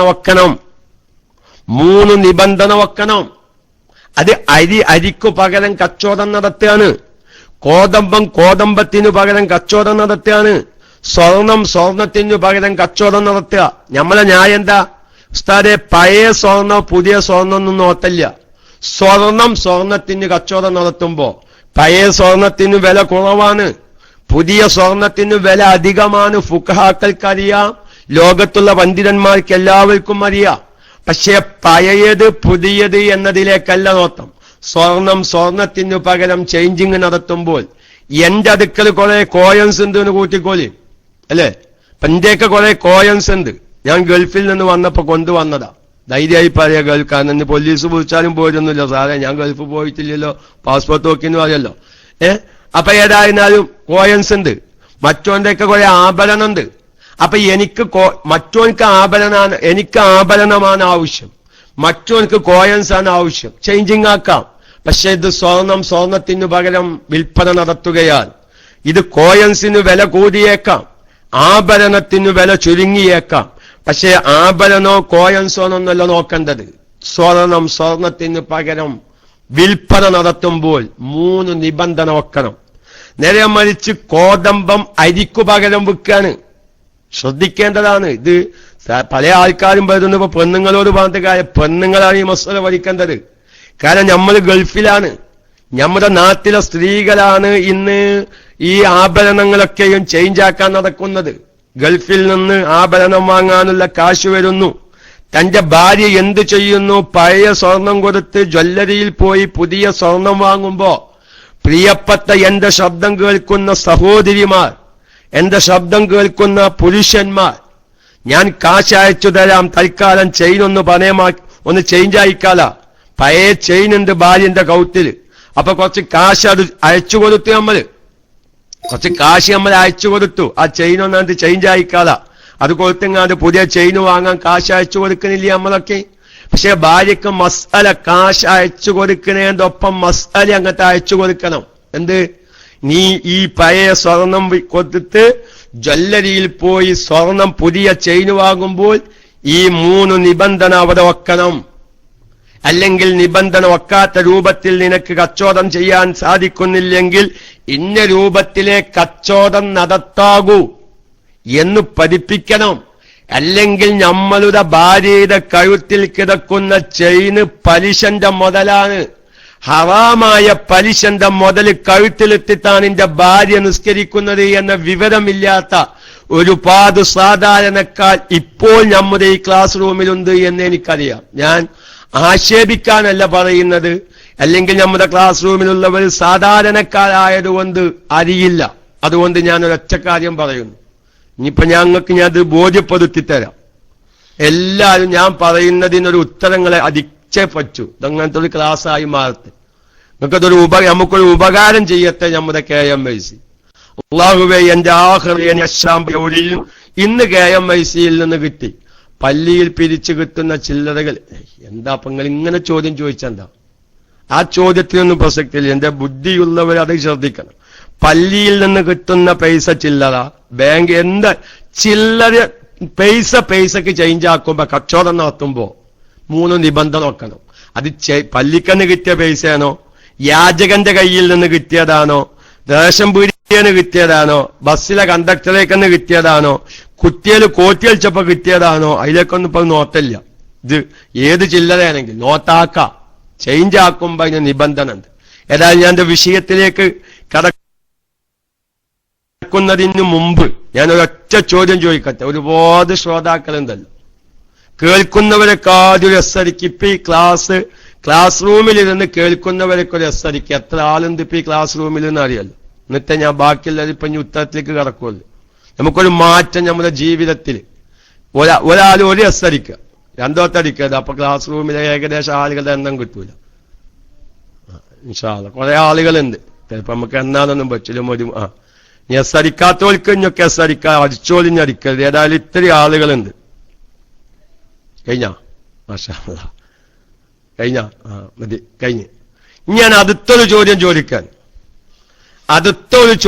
ചോദിക്കാൻ പലിശ എത്ര വിധം എന്റെ ചോദ്യം. രാവിലെ ചോദ്യത്തിന് ഉത്തരം അടിച്ചോല് പന്ത് അവരാദ്യം അടിക്കരുത്. പലിശ ഒരു മിനിറ്റ്, അവനാർക്ക് അറിയുന്ന ഉത്തരം അടിക്കാവൂ. ഒരാൾ അടിച്ചത് കണ്ടിട്ട് ആരും അടിക്കരുത്. അതൊന്നും കാര്യമില്ല. പലിശ എത്ര വിധമുണ്ട് എന്നുള്ളതാണ്. ഇനി അതല്ലോ, ഈ കേട്ടോലൊക്കെ അടിക്കണം. അറിയാത്തവരെ അറിയില്ലാന്ന് അടിക്കണം. അറിയുന്നവര് എനിക്ക് ഇത്രേ അറിയുള്ളൂ അതടിക്കണം. അതൊക്കെ നിർബന്ധമാണ്. ഇപ്പൊ അടിച്ചോല് എന്താ അറിയില്ല, കുറെ ആൾക്കാരെ അറിയില്ല, കുറെ ആൾക്കാരെ എണ്ണങ്ങൾ അടിക്കുന്നുണ്ട്. അതിലൊക്കെ ചില ഉസ്താദന്മാരെ ഭാര്യമാരൊക്കെ ഉണ്ട്, ഓർക്കൊക്കെ അറിയൂല. അങ്ങനെയാണ് ഒരുപാട് ആളുകൾ ഉത്തരം വരുന്നത്. ഇല്ല, കഴിഞ്ഞോ? ഇല്ല. ഞാൻ അറിയില്ല, മുപ്പർക്ക് അറിയില്ല. ഇൻഷാ അല്ലാഹ് എത്രയോ നമ്മുടെ ഒരു മാറ്റത്തിനാണ്. ഇത്ര കാലം അറിയില്ലാന്ന് പറഞ്ഞ കുറെ ആളുകള് കൊല്ലങ്ങൾ പഴക്കമുള്ളവരാണ് KMICയിൽ, അല്ലേ? ഇപ്പോൾ അറിയില്ല എന്ന് പറഞ്ഞ് ഞാൻ അവരെ ആക്ഷേപിക്കല്ല. ഞാൻ നമ്മുടെ KMIC കൊണ്ട് ഒരു പുതിയ വിപ്ലവം നമുക്ക് സൃഷ്ടിക്കണം. നമ്മുടെ കുടുംബത്തിൽ നിന്ന് നാളെ ആഖിറത്തിലേക്ക് ഒരു വിഭാഗത്തെ നമുക്ക് സൃഷ്ടിച്ചടിക്കണം, അല്ലേ? സത്യാണ്. അതാണ് അറിയാത്തത് അറിയില്ലാന്ന് പറയാം. പക്ഷെ ഒരു കാര്യത്തിൽ ഞാൻ സങ്കടപ്പെടുകയാണ്. ഇപ്പൊ അറിയില്ലാന്ന് ചിലവരയച്ചത് എത്രയോ കാലായി ക്ലാസ് റൂമിലുണ്ട്. പക്ഷെ നമുക്കിന്നും ഇത് പതിഞ്ഞിട്ടില്ലെങ്കിൽ നിങ്ങൾ ആലോചിച്ച് നോക്കി. ഇപ്പൊ കുറെ ആൾക്കാർ അറിയില്ലാന്ന് അടിച്ച്, കുറെ ആൾക്കാർ 3 അടിച്ച്, കുറെ ആൾക്കാർ 2 അടിച്ച്, കുറെ ആൾക്കാർ 4 അടിച്ച്. ഞാൻ ഈ അറിയില്ല എന്ന് പറഞ്ഞ എന്റെ പ്രിയപ്പെട്ട കറളിന്റെ കഷ്ണങ്ങളാകുന്ന ശ്രോതാക്കളോട് ചോദിക്കട്ടെ, അറിയില്ല എന്ന് പറഞ്ഞ് ടെക്സ്റ്റ് അടിച്ചവരോടാണ് എന്റെ ചോദ്യം. നിങ്ങളൊരു സാമ്പത്തിക ഇടപാട് നടത്തുമ്പോ ഞാൻ ഈ പറഞ്ഞ രൂപത്തിൽ ഈ നോട്ട് ചില്ലറ കൊണ്ട് നോട്ട് വാങ്ങുമ്പോൾ, പഴയ നമ്മൾ ജ്വല്ലരിയിൽ പോയി സ്വർണം വാങ്ങുമ്പോൾ, പുഴുങ്ങല്ലയിരിക്കുമ്പം പൈരുമ്പോൾ, സൂചിക്കോതമ്പം കൊടുത്ത് വലിയ കോതമ്പം വാങ്ങുമ്പോൾ, ഇപ്പൊ നിങ്ങൾ ചോദിക്കുന്ന സ്ഥലം കോതമ്പത്തിന് പകരം എന്തൊരു കച്ചവടം ആവശ്യമുണ്ട്? നമ്മളെയൊക്കെ കോതമ്പം 2 വിധം അല്ലേ? കോതമ്പം 2 വിധല്ലേ ഇല്ലേ? നിങ്ങളൊക്കെ ഇപ്പൊ ഞാൻ അങ്ങനെ കോതമ്പം കഴിക്കല്ലോ, ഷുഗറിന് വേണ്ടി കോതമ്പം കഴിക്കുന്ന ആൾക്കാർക്കറിയില്ല. കോതമ്പം സൂചിക്കോതമ്പുണ്ട്, പിന്നെ വേറൊരു കോതമ്പുണ്ട്. അപ്പൊ നമ്മളെയൊക്കെ കുറെ സൂചിക്കോതമ്പാണുള്ളത്, മറ്റോന്റെയൊക്കെ ഉള്ളത് വേറൊരു സൈസ് കോതമ്പാണ്. രണ്ടും കോതമ്പാണ്. അപ്പൊ നമുക്ക് ആവശ്യമുള്ളത് സൂചിക്കോതമ്പാണ്, മറ്റോന് ആവശ്യമുള്ളത് മറ്റേ കോതമ്പാണ്. അപ്പൊ നമുക്ക് ചേഞ്ച് ആക്കേണ്ടി വരും. ഈ എന്റെ കൈവശമുള്ള കോതമ്പം കൊടുത്ത് അവന്റെ കൈവശം എനിക്കാവശ്യമായ കോതമ്പത്തിന്റെ മറ്റേ വകുപ്പ് വാങ്ങേണ്ടി വരും. എന്റെ അടുക്കലുള്ളത് പച്ചയിരിയാണ്, മറ്റോന്റെ അടുക്കലുള്ളത് പുഴുങ്ങല്ലരിയാണ്. അവനിക്കാവശ്യം പച്ചയിരിയാണ്, എന്റെ അടുക്കലുള്ള എനിക്കാവശ്യം പുഴുങ്ങല്ലരിയാണ്. അപ്പൊ പുഴുങ്ങല്ലരി കൊടുത്ത് പച്ചരി വാങ്ങുമ്പോൾ അവന്റെ കച്ചവടത്തിന്റെ നിബന്ധന അറിഞ്ഞില്ലെങ്കിൽ അവൻ തിന്നുന്ന പുഴുങ്ങല്ലരി പലിശയാണ്, ഞാൻ തിന്നുന്ന പച്ചരിയും പലിശയായി. ഈ ഇടപാടിലുള്ള നിബന്ധന പാലിക്കാത്ത കാരണം ഞാൻ പറഞ്ഞത്, അറിയില്ലെങ്കിൽ നമുക്ക് പലിശ വരും. അതുകൊണ്ട് എന്റെ പ്രിയപ്പെട്ട മുഅ്മിനീങ്ങളോട് വളരെ ഗൗരവത്തിൽ ഞാൻ പറയുന്നു, നമ്മളിതൊക്കെ പെണ്ണുങ്ങളും പഠിക്കണം, ആണുങ്ങളും പഠിക്കണം. പെണ്ണുങ്ങൾ ജ്വല്ലരിക്ക് സ്വർണം മാറ്റാൻ പോകുമ്പോ എന്താവരുത്? പെണ്ണുങ്ങൾ ജ്വല്ലരിക്ക് സ്വർണം മാറ്റാൻ പോകുമ്പോ പെണ്ണുങ്ങൾക്ക് ജ്വല്ലരിക്ക് സ്വർണം മാറ്റാൻ പോവാന്ന് ഞാൻ പറഞ്ഞതിന് അർത്ഥമില്ലട്ടോ. അതിന് നിങ്ങൾ ആരും ഞാൻ അങ്ങനെ അർത്ഥം വെക്കരുത്. പെണ്ണുങ്ങൾ ജ്വല്ലരിക്ക് സ്വർണം വാങ്ങാൻ പോകാൻ പറ്റൂല. കാരണം ഞാൻ നിങ്ങളെ കാണേണ്ടി വരൂലേ? പക്ഷെ നമ്മളിപ്പോ അത് അങ്ങനെ പറഞ്ഞാലും പോവാതിരിക്കൂല. അബൂറയ്യാനിഞ്ഞ് പെണ്ണുങ്ങളാരും ജ്വല്ലരി പോയിട്ട് ഫാൻസി കടയിൽ പോയിട്ട് സാധനം വാങ്ങരുത് അബൂറയ്യാൻ ചിരിക്കുന്നുണ്ട്. ആരും കേൾക്കൂല. പക്ഷെ നമ്മൾ ആ പോകുന്നത് ഹറാം, അത് വേറെന്തോ തീരുമാനിച്ച. പക്ഷെ നമ്മൾ ആ ഇടപാട് നടത്തി വീട്ടിലേക്ക് വരുമ്പോൾ ഒരിക്കലും പലിശയുമായി ബന്ധപ്പെടരുത്. ഞാൻ ഒറ്റ വാക്കിൽ ഇപ്പോൾ പറയാം, പലിശ 4 വിധാണ്. ഇനി നിങ്ങൾ ആരും അരിയിലാണ് അടിക്കരുത്. 4 വിധം കൂടി വരെ വിശദീകരിക്കാൻ യാതൊരു സമയമില്ല. ഇൻഷാ അല്ലാഹ് വൈകുന്നേരത്തേക്ക് നമ്മുടെ വാട്സപ്പിലുള്ള ചോദ്യത്തിന് ഉത്തരങ്ങൾ പറയുമ്പോൾ പലവരും സാമ്പത്തികമായ മേഖലയിലുള്ള ചോദ്യങ്ങൾ വരുന്നുണ്ട്. അതിന്റെ റെക്കോർഡൊക്കെ നിങ്ങൾ കേൾക്കാൻ തയ്യാറാവണം. അപ്പൊ പുതിയ ചോദ്യങ്ങളൊക്കെ വന്നു കിടക്കുന്നുണ്ട്. ഞാനും തന്നെ അവസരം കിട്ടാൻ വേണ്ടി കാത്തിരിക്കാൻ അതിന്റെ ഉത്തരങ്ങൾക്ക്. അത് വൈകുന്നേരത്താവുമ്പോ കുറച്ചുകൂടി ആവേശം കൂടും. കാരണം 10,500ഓളം ശ്രോതാക്കൾ മൊത്തത്തിൽ നമ്മളിലേക്ക് കടന്നു വരും അല്ലേ?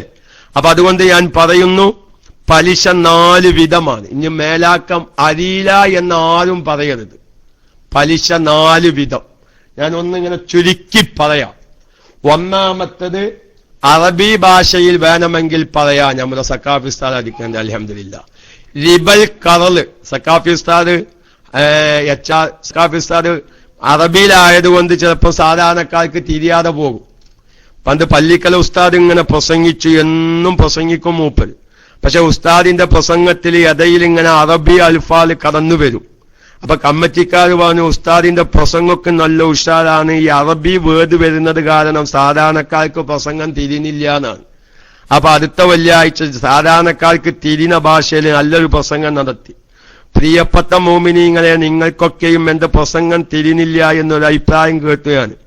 കാരണം എന്റെ പ്രസംഗത്തിന്റെ ഇടയിൽ അജ്നബിയായ അൽഫാൽ കടന്നു വരുന്ന കാരണത്താൽ എന്റെ ഉസ്താദ് പ്രസംഗിച്ചാണ്. അടുത്ത വെള്ളിയാഴ്ച ജനങ്ങൾക്ക് തിരിഞ്ഞ രൂപത്തിൽ പ്രസംഗിക്കാണ്. എന്റെ പ്രസംഗത്തിന്റെ ഇടയിൽ അജ്നബിയായ അൽഫാൽ കടന്നു വരുന്ന കാരണത്താൽ നിങ്ങൾക്ക് എന്റെ പ്രസംഗം തിരിഞ്ഞില്ല. ഇപ്പൊ ജനങ്ങൾക്ക് തിരിഞ്ഞല്ലോ. എന്താണ് പ്രസംഗം തിരിയാതിരിക്കാതെ കാരണം? അപ്പൊ അറബി വേർഡ് ആയതുകൊണ്ട് ചിലപ്പം സാധാരണക്കാർക്ക് തിരിയാതെ പോയേക്കാം. ഞാൻ ഒറ്റ വാക്കിൽ പറയാം. ഒന്ന് റിബൽ കറല്, കടപ്പലിശ. ഇതാണ് വളരെ ചർച്ചയ്ക്ക് വിധേയാക്കേണ്ടത്. കടപ്പലിശ, ഇതാണ് റിബൽ കറല്. റിബൽ ഫളല്, അധിക പലിശ. റിബൽ യദ്, കൈവശ പലിശ. റിബൻ നസാ, അവധി പലിശ. ഈ 4 പലിശയും ഹറാമാണ്. ഒന്നുകൂടി പറയുന്നു, അരീല എന്ന് ഒരു മുഅ്മിനായ മനുഷ്യൻ തന്റെ ജീവിതത്തിൽ അറിഞ്ഞിരിക്കൽ നിർബന്ധമായ ഒരു വിഷയമാണ്. കാരണം നമ്മളൊരു ഇടപാട് നടത്തുന്ന സമയത്ത് ഇതിൽ പലിശ വരുന്നുണ്ടോ ഇല്ലേ എന്ന് അറിഞ്ഞില്ലെങ്കിൽ നമ്മുടെ ജീവിതത്തിൽ പലിശ കടന്നു വരികയാണ്. അതുകൊണ്ടാണ് മഹാനായ അലി റളിയല്ലാഹു അൻഹുവിന്റെ വാക്ക്, കർമ്മശാസ്ത്രം അറിയുന്നതിനു മുമ്പ് ആരെങ്കിലും ഇടപാട് നടത്തിയാൽ, കച്ചവടം നടത്തിയാൽ അവൻ പലിശയിൽ മുങ്ങിത്താഴുമെന്നാണ് അലി റളിയല്ലാഹു അൻഹു പറഞ്ഞത്. നോക്കിങ്ങള്, ഒരാളൊരു ഫിഖ്ഹിയായ കച്ചവടത്തിലെ ഫിഖ്ഹിയായ മസ്അലകൾ അറിയുന്നതിനു മുമ്പ് ഒരാൾ കച്ചവടം നടത്തിയാൽ ഫഖദ് ഇർതതമ ഫിർരിബാ, പലിശയിൽ അവൻ മുങ്ങിത്താഴുമെന്നാ പറഞ്ഞത് അലി റളിയല്ലാഹു അൻഹു. മഹാനായ ഉമർ റളിയല്ലാഹു അൻഹുവിന്റെ വാക്ക് കാണാം, ഫിഖ്ഹ് പഠിക്കുന്നതിനു മുമ്പ് ആരെങ്കിലും കച്ചവടം നടത്തിയാൽ അവൻ പലിശ തിന്നുന്നവനായിത്തീരുന്നു. അപ്പൊ ഒരു ഇടപാട് നടത്തുമ്പോ, ഒരു കച്ചവടം നടത്തുമ്പോ അതിൽ പലിശ വരുന്ന ഭാഗങ്ങളുമുണ്ട്, പലിശ വരാത്ത ഭാഗങ്ങളുമുണ്ട്. റിബവിയായ വസ്തുക്കൾ എന്ന് പറയും, നാണയം, ഭക്ഷ്യവസ്തുക്കൾ. ഈ ഇടപാടിൽ പലിശ കടന്നു വരും. അഥവാ ഭക്ഷ്യവസ്തുക്കൾ, കോതമ്പം, അരി പോലത്തെ ഭക്ഷ്യവസ്തുക്കളിൽ പരസ്പരം കൈമാറ്റം നടത്തുമ്പോ, അഥവാ കച്ചവടം നടത്തുമ്പോ, അതുപോലെ തന്നെ നാണയം, വെള്ളി, സ്വർണം, നമ്മുടെ കറൻസി, അതൊക്കെ നാണയത്തിന്റെ ഭാഗത്താണല്ലോ. അത് പരസ്പരം ചേഞ്ച് ആക്കുമ്പോൾ പലിശ വരാൻ സാധ്യതയുണ്ട്. അതുകൊണ്ട് വെള്ളിക്കു പകരം വിൽക്കുമ്പോൾ 3 നിബന്ധന, സ്വർണത്തിനു പകരം വിൽക്കുമ്പോൾ 3 നിബന്ധന വെക്കണം. അരിക്കു പകരം വിൽക്കുമ്പോൾ 3 നിബന്ധന വെക്കണം. വെള്ളി സ്വർണത്തിനു പകരം വിൽക്കുമ്പോൾ, അല്ലെങ്കിൽ സ്വർണം വിൽക്കുമ്പോൾ 2 നിബന്ധന വെക്കണം. കോതമ്പം അരിക്കു പകരം വിൽക്കുമ്പോൾ, അല്ലെങ്കിൽ അരിക്കു പകരം കോതമ്പം വിൽക്കുമ്പോൾ 2 നിബന്ധന വെക്കണം. ഈ 3 നിബന്ധന വെക്കേണ്ടതിടത്ത് 3 നിബന്ധന വെക്കാതെ വന്നാൽ ആ ഇടപാട് പലിശയായി തീരും. 2 നിബന്ധന വെക്കേണ്ടതിടത്ത് വെക്കാതെ വന്നാൽ ആ ഇടപാട് പലിശയായി തീരും. പലിശ വന്നാൽ 4 വിധത്തിലുള്ള പലിശയും, ഞാൻ നേരത്തെ പറഞ്ഞ പലിശ, അധിക പലിശ, കൈവശ പലിശ, അവധി പലിശ.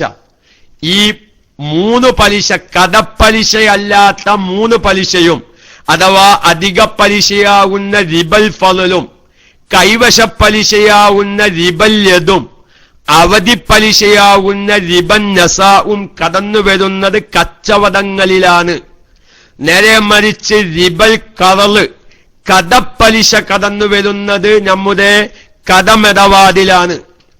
ഞാൻ പറയട്ടെ, ഈ 4 പലിശ ഇത് എല്ലാവർക്കും അറിയുന്നൊരു പലിശ പേരാ. നമ്മളൊരു കടമിടപാട് നടത്തുന്ന സമയത്ത് ഒരു നിബന്ധന. എന്താ നിബന്ധന? ഞാൻ ഇനി നിനക്കൊരു 1,00,000 രൂപ കടം തരാം, പക്ഷെ തിരിച്ച് എന്ത് വേണം? 1,05,000 രൂപ തിരിച്ചു തരണം. ആ നിബന്ധന ഞാൻ അംഗീകരിച്ചു. ആ ഇടപാട് പലിശയാണ്, നമുക്കറിയാം. ബാങ്കിൽ നിന്ന് 1,00,000 രൂപ നമ്മൾ ലോൺ എടുക്കുന്നു, കടമെടുക്കുന്നു. ബാങ്ക് നിബന്ധന വെക്കുന്നു, തിരിച്ചടക്കുമ്പോൾ ഇത്ര ശതമാനം വേണമെന്ന്. എന്റെ ഗൾഫിലുള്ള 1-2 സുഹൃത്തുക്കൾ ചോദിച്ചു, ഉസ്താദെ, ഗൾഫിലെ ബാങ്കിൽ നിന്ന് ലോണ് കിട്ടും, ഈ ലോണിൽ പൈസ അധികം തിരിച്ചടക്കണം, പക്ഷെ അവരതിന് കമ്മീഷൻ എന്ന വ്യവസ്ഥയാണ് പറയുന്നത്. മാസം നിശ്ചിത സംഖ്യ തിരിച്ചടക്കുമ്പോൾ ഒരു ചെറിയ സംഖ്യ അധികം കൊടുക്കണം, ഒരു കമ്മീഷൻ എന്നാണ് അതിന് പറയുന്നത്. അത് പലിശയാകുമോ? പേര് എന്തു വെച്ചാലും ശരി, കടമിടപാടിൽ ഒരു നിബന്ധന വെച്ചാൽ അത് വസ്തുവാവട്ടെ ഉപകാരമാവട്ടെ അത് പലിശ ഇടപാടാണ് എന്ന കാര്യത്തിൽ യാതൊരു സംശയമില്ല. അപ്പൊ ഇതൊക്കെയും പറയുമ്പോ നിങ്ങൾക്ക് മറ്റൊരു ചോദ്യം മുതലെടുക്കുന്നുണ്ട്, എനിക്കറിയാം അല്ലെ? നിങ്ങളുടെ എല്ലാവരുടെ കൽബിലും മറ്റൊരു ചോദ്യം മുതലെടുക്കുന്നുണ്ട്. ഇൻഷാ അല്ലാഹ് ചോദ്യത്തിന് ഉത്തരം നമുക്ക് ലാസ്റ്റ് പറയാം. അപ്പൊ അതുകൊണ്ട് എന്റെ ശ്രോതാക്കൾ മുഴുവൻ ശ്രദ്ധിക്കുക. ഞാൻ വിശാലമായി അതിന്റെ ഒരു ക്ലാസ്സിലേക്ക് കടക്കല്ല. ഇപ്പൊ ഏകദേശം കുറച്ചാളുകൾക്ക് മനസ്സിൽ ഒരു തോന്നൽ വന്നു, എന്നാ പിന്നെ എന്താണ് ഈ 4 പലിശ, അല്ലെ? എന്താണ് ഈ 4 പലിശ? എങ്ങനെയെന്നൊരു ഇടപാടിൽ ഈ 4 പലിശ വരുന്നത്? ഞാനത് പഠിക്കാൻ തയ്യാറാണ് എന്ന് ഒരാളെങ്കിലും ചിന്തിണ്ടാവും. എന്നതിലേക്ക് സമയമില്ല. ഓക്കെ ഉസ്താദിന്റെ ബറക്കത്ത് കൊണ്ട്, ഓക്കെ ഉസ്താദിന്റെ ഇൽമിന്റെ ബറക്കത്ത് കൊണ്ട് ഉപകാരമില്ലാത്തൊരു ഇൽമ് ഇതുവരെ പറഞ്ഞിട്ടില്ല. 1000 ശ്രോതാക്കളുണ്ടെങ്കിൽ ഒരാൾക്കെങ്കിലും അത് ഉപകരിച്ചു എന്നതിൽ എനിക്ക് ബോധ്യമുണ്ട്. അതുകൊണ്ട് ഞാൻ എന്റെ പ്രിയപ്പെട്ട മുഅ്മിനീങ്ങളോട് പറയുന്നു, ഈ പലിശ എന്താണെന്ന് അറിയാത്തതിന്റെ കാരണം എന്താണെന്നറിയുമോ? ഇന്ന് ഞാൻ എന്റെ ഗൾഫുകാരോടൊക്കെ ഒരു ഇടപാട് പറയാണ്. ഇന്ന് ഗൾഫിലൊക്കെ നടക്കുന്ന ഒരു ഇടപാട് എന്താണെന്നറിയങ്ങള്? ഒരു വാഹനത്തിന്റെ ഇടപാടുണ്ട്. എന്താ ഇടപാട്? അതായത് 2 ലക്ഷം രൂപ ഞാൻ അബൂ മിസ്ബാ ഉസ്താദിന്റെ കണ്ണ് കടം വാങ്ങുന്നു. അബൂ മിസ്ബാ ഉസ്താദ് ക്ലാസ് റൂമിലുണ്ട് എന്നാ തോന്നുന്നത്. ഞാനൊരു ഉദാഹരണം പറയാൻ. അബൂ മിസ്ബാ ഉസ്താദിന്റെ കണ്ണ് കടം വാങ്ങും. എന്നിട്ട് അബൂ മിസ്ബാ ഉസ്താദ് എനിക്ക് അബൂ മിസ്ബാ ഉസ്താദിന്റെ ഞാൻ എന്റെ വാഹനം 2 കൊല്ലത്തിന് എഗ്രിമെന്റ് ചെയ്തിട്ട് അബൂ മിസ്ബാ ഉസ്താദിന് ഓടാൻ കൊടുക്കാൻ. നമ്മളെ അലിയാർ നഗർ അബൂ ഷംബീൽ പോലത്ത നമ്മുടെ KMIC പ്രവർത്തകർ ഇന്നലെ വീട്ടിൽ നിന്ന് ഞങ്ങൾ കുറേ എണ്ണം ഇരുന്ന് സംസാരിച്ചു. അപ്പൊ അവരൊക്കെ പറഞ്ഞു എയർപോർട്ടിൽ നടക്കുന്ന ഒരു ബിസിനസ്സാണിത്. അതായത് 2 ലക്ഷം രൂപ വാങ്ങുക, എയർപോർട്ടിൽ വണ്ടി എത്തിക്കുക, എന്നിട്ട് 2 കൊല്ലം 2 കൊല്ലം കഴിഞ്ഞ് ഈ പൈസ തിരിച്ചു കൊടുക്കുമ്പോ ഞാനും ഈ വാഹനം തിരിച്ചു കൊടുക്കുന്നു. ഇതിന്റെ ഓമന പേര് എന്താണെന്നറിയങ്ങളോ? പനയത്തിനെടുക്കുക. വാഹനം പനയത്തിനെടുക്കുക. അതുപോലെ തന്നെ ഇന്ന് കേരളത്തിൽ വ്യാപകമായി നടന്നുകൊണ്ടിരിക്കുന്നു. തൃശ്ശൂർ, എറണാകുളം പോലത്തെ ജില്ലകളിൽ ഇത് വ്യാപകമായിട്ടുണ്ട്. എന്ത്? ഒരാളുടെ വീട് 2 കൊല്ലത്തിന് താമസിക്കാൻ, 2 കൊല്ലം താമസിക്കാൻ. അതിന് മാസം മാസം വാടകയല്ല, വാടകക്ക് കൊടുക്കാം. പക്ഷെ ഞാൻ ചെയ്യേണ്ടത് എന്റെ ഒരാളുടെ വീട് ഞാൻ 2 കൊല്ലത്തിന് എഗ്രിമെന്റ് ചെയ്താൽ. എന്താ എഗ്രിമെന്റ്? 2 ലക്ഷം രൂപ 2 ലക്ഷം രൂപ ഞാൻ എന്ത് ചെയ്യുന്നു? ഒരാൾക്ക് കൊടുക്കുന്നു. അയാളുടെ വീട് 2 കൊല്ലത്തിനു താമസിക്കാൻ എനിക്ക് എഗ്രിമെന്റ് എഴുതി തരുന്നു. എന്നിട്ട് 2 കൊല്ലം കഴിഞ്ഞ് ഈ പൈസ തിരിച്ചു തരുമ്പോൾ ഞാൻ ഈ വീടും തിരിച്ചു കൊടുക്കുന്നു. പക്ഷെ ഇതിന് നമ്മൾ വെച്ച പേരെന്താണെന്നറിയങ്ങള്? പനയം. ഇതെന്താ ഹറാമാണോ? 100% അത് തെറ്റാ. ഇതല്ല പനയം എന്ന ഇടപാട്. ഇതല്ല പനയം എന്നുള്ളത്. ഇതല്ല പനയം എടുക്ക. വീട് പനയം വെക്കാം, പക്ഷെ എന്തു പറ്റൂല? വീട്ടിൽ താമസിക്കുക എന്നുള്ളത് പനയം വെക്കാൻ പറ്റൂല. മസാല വെതിക്ക് മനസ്സിലാക്കണം. വീട് പനയം വെക്കുക എന്നുള്ളത് പറ്റും, വീട്ടിൽ താമസിക്കുക എന്ന ഉപകാരം പനയം വെക്കാൻ പറ്റില്ല. വീട് ഇപ്പൊ നമ്മൾ സാധാരണ ബാങ്കിലൊക്കെ അറിയില്ല, ഞാനൊന്നും നിങ്ങൾ മനസ്സിലാക്കി തരാം. ബാങ്കിൽ നമ്മൾ ആഭരണം വെച്ച് പനയത്തിനെടുക്കുന്നു. പക്ഷെ വാസ്തവത്തിൽ ബാങ്കിൽ പനയം വെക്കൽ ഹറാമാവാൻ കാരണം പലിശ വന്നു. കാരണം 1 ലക്ഷം രൂപ കിട്ടണമെങ്കിൽ ഒരു 15 പവൻ ആഭരണം നമ്മൾ ബാങ്കുകാർക്ക് കൊടുക്കണം. പക്ഷെ അവരതിന് പലിശ വാങ്ങുന്നുണ്ട്. അതുകൊണ്ടാണ് ബാങ്കിൽ പനയം വെക്കൽ ഹറാമായത്. നേരെ മറിച്ച് പനയം എന്ന് പറഞ്ഞാൽ എന്താണ്? ഒരാള് നമ്മളേക്കന്ന് പൈസക്ക് വാങ്ങി ആവശ്യം അവധിയാകുമ്പോൾ ആ കടം തിരിച്ചു കിട്ടുമെന്ന പ്രതീക്ഷയില്ല. അപ്പൊ അതുകൊണ്ട് ആ കടം വസൂലാക്കാനുള്ള ഒരു വസ്തു നമ്മൾ അദ്ദേഹത്തെ ഏൽപ്പിക്കുന്നു. ആ കടം തിരിച്ചു തരേണ്ട സമയമായിട്ടും ഈ കടം തിരിച്ചു കൊടുക്കുന്നില്ലെങ്കിൽ എന്തു ചെയ്യണം? ആ വ്യക്തിക്ക് അത് വിറ്റ് അദ്ദേഹത്തിന്റെ കടം വസൂലാക്കാനുള്ള അവകാശമുണ്ട്. പക്ഷേ ആ പനയമായി വെക്കുന്നത് എന്താവണം? വസ്തുവാവണം, ഉപകാരമാവാൻ പാടില്ല. വീട് പനയം വെക്കാം, പക്ഷെ ആ വീട്ടിൽ താമസിക്കുക എന്നുള്ളത് എന്തു പറ്റൂല? പനയം വെക്കാൻ പറ്റൂല. അപ്പൊ 2 ലക്ഷം രൂപ 1 കൊല്ലത്തിന് എഗ്രിമെന്റ് എഴുതി കൊടുക്കുന്നു. അതിനുള്ള നിബന്ധന എന്താണ്? ആ കടം വാങ്ങുന്നവന്റെ വീട്ടിൽ 1 കൊല്ലം ഞാൻ താമസിക്കും എന്നുള്ളതാണ്. അത് ഉപകാരമാണ്. ഉപകാരം പണയം വെക്കാൻ പറ്റൂല. അതുകൊണ്ട് എന്റെ പ്രിയപ്പെട്ട മുഅ്മിനീങ്ങളെ, നമ്മൾ ഇസ്ലാമികമായ ഇടപാടുകൾ വ്യക്തമായി പഠിച്ചിട്ടില്ലെങ്കിൽ നാം ഉപയോഗിക്കുന്നതും വാങ്ങുന്നതും കൊടുക്കുന്നതും വിശുദ്ധമായ ഇസ്ലാം കർശനമായി വിലക്കിയ പലിശയാവുന്നുണ്ട് എന്നറിയുന്നില്ല. കൂട്ടത്തിൽ എല്ലാവരും പോയോ? ആർക്കും വലിയൊരു സുഖം കിട്ടുന്നില്ല അവനിപ്പോ ഈ മസല. സാമ്പത്തിക ഇടപാടായതുകൊണ്ടേ ആർക്കും വലിയൊരു സുഖം കിട്ടുന്നില്ല. കാരണം എന്താന്ന് വെച്ചാൽ ഇപ്പൊ ആകെ എന്താവും? അവനാന്റെ ബിസിനസ് ഒക്കെ ആകെ മുടങ്ങും. എത്രയേ ശ്രോതാക്കളുണ്ട്. വാഹനം വീടാണ്ട് കൊടുക്കുക 2 കൊല്ലത്തിന്. കാരണം അത് വാടക കൊടുത്താൽ മാസം 5000 രൂപ കിട്ടുക അല്ലേ? വാടക കൊടുത്താൽ മാസം 5000 രൂപ കിട്ടുക. പക്ഷെ എന്താവൂല? അതപ്പൊ എന്റെ കാര്യം നടക്കൂല. അപ്പൊ കാരണം അത് ഞാൻ നിന്ന് മനസ്സിലാക്കി തരാം. എന്റെ വീട് ഞാൻ വാടക കൊടുത്താൽ 5000 രൂപ മാസം കിട്ടും. കുഴപ്പമൊന്നുമില്ല, വാടക കൊടുക്കാം. പക്ഷെ എനിക്ക് 2 ലക്ഷം രൂപ ഒന്നായിട്ട് വേണം. എനിക്കിപ്പോ 2 ലക്ഷം രൂപ ഒന്നായിട്ട് വേണം. എന്തിനാ? ഒരു കാർ വാങ്ങാൻ. എനിക്കത് വാങ്ങാൻ 2 ലക്ഷം രൂപ വേണപ്പോ. പക്ഷെ അതിനിപ്പോ വീട് വിൽക്കല് ശരിയാവൂല. വീട് വിറ്റാ പിന്നെ എനിക്ക് എപ്പോഴെങ്കിലും ഗൾഫിൽ നിന്ന് വരുമ്പോ താമസിക്കാൻ വീടുണ്ടാവൂല. എല്ലാരും കണ്ണടച്ചിരിക്കും. എല്ലാരും കരീം ബഹ്റൈന് പറയാണ്, എല്ലാരും കണ്ണടച്ചിരിക്കുകയാണ്. കാരണം ഇത് കേട്ടാ വലിയ സുഖമില്ല. ഈ ഇടപാട് നടക്കേണ്ടത് എങ്ങനെയാണ് അറിയങ്ങള്? ഇപ്പൊ ഈ ഗൾഫുകാര് ഫാമിലി സഹിതം ഗൾഫിൽ താമസിക്കുന്ന ആൾക്കാരുണ്ട്. ഒരു നാട്ടിൽ നല്ല വീട് കാഴ്ചിട്ടിട്ടുണ്ടാവും. അപ്പൊ ഈ വീട്ടിൽ താമസിക്കാൻ ആരുമില്ല. ഇവനിക്കാണെങ്കിൽ ഒരു 3 ലക്ഷം രൂപ ഒന്നായിട്ട് ആവശ്യമുണ്ട്. അപ്പൊ വീട് വാടകയ്ക്കുള്ളവരോ ഞങ്ങള് 2 കൊല്ലത്തിന് എഗ്രിമെന്റ് എഴുതി തരാം, നിങ്ങൾ 2 കൊല്ലം സുഖമായി താമസിച്ചോലി, നിങ്ങളൊരു 3 ലക്ഷം രൂപ തന്നാ മതി ഒന്നായിട്ട്. നിങ്ങൾ 2 കൊല്ലം കഴിഞ്ഞാൽ നിങ്ങൾക്ക് 3 ലക്ഷം ഒന്നായിട്ടാൻ തിരിച്ചു തരാം. അപ്പൊ നിങ്ങളിന്റെ വീടും തിരിച്ചു തന്നാ മതി. സംഗതി എന്താണ്? ഇവനിക്ക് പെട്ടെന്നൊരു പെര കയറ്റാനൊന്നും മാർഗമില്ല. 3 ലക്ഷം രൂപ ബണ്ടേക്കണ്ട്. ഇപ്പം 3 ലക്ഷം രൂപ 2 കൊല്ലം താമസിക്കാൻ വേണ്ടി വീട് എഗ്രിമെന്റ് എഴുതി വാങ്ങി. മറ്റോന്റെ 3 ലക്ഷത്തിന്റെ ആവശ്യം കഴിഞ്ഞു.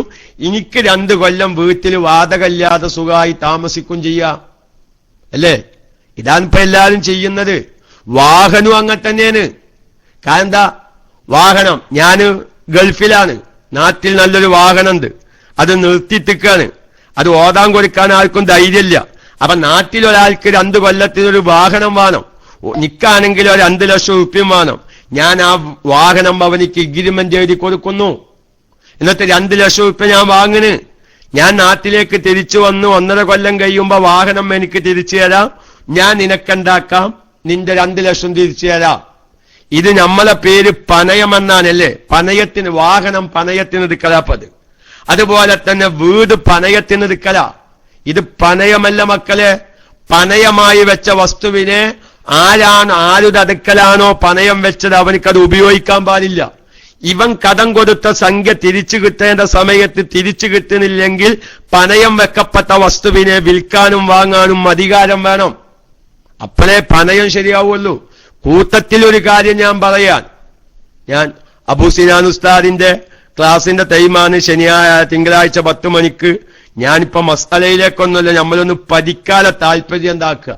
റബ്ബേ, ഞാൻ ഇത്ര കാലമായി KMIC-യിൽ എന്റെ ജീവിതത്തിൽ ഇനിയും പഠിക്കേണ്ട ഒരുപാട് കാര്യങ്ങളുണ്ട് എന്ന് ബോധ്യപ്പെടുത്തൽ മാത്രമേ ഇപ്പൊ ഉദ്ദേശമുള്ളൂ അല്ലേ? നോക്കി, ഇന്ന് നമ്മൾ സാധാരണക്കാർ ഉപയോഗിക്കുന്ന ഒരു 100 രൂപ വായ്പ എത്തിക്കാനായി ഇല്ലേ? അങ്ങനെ നമ്മൾ പറയാം.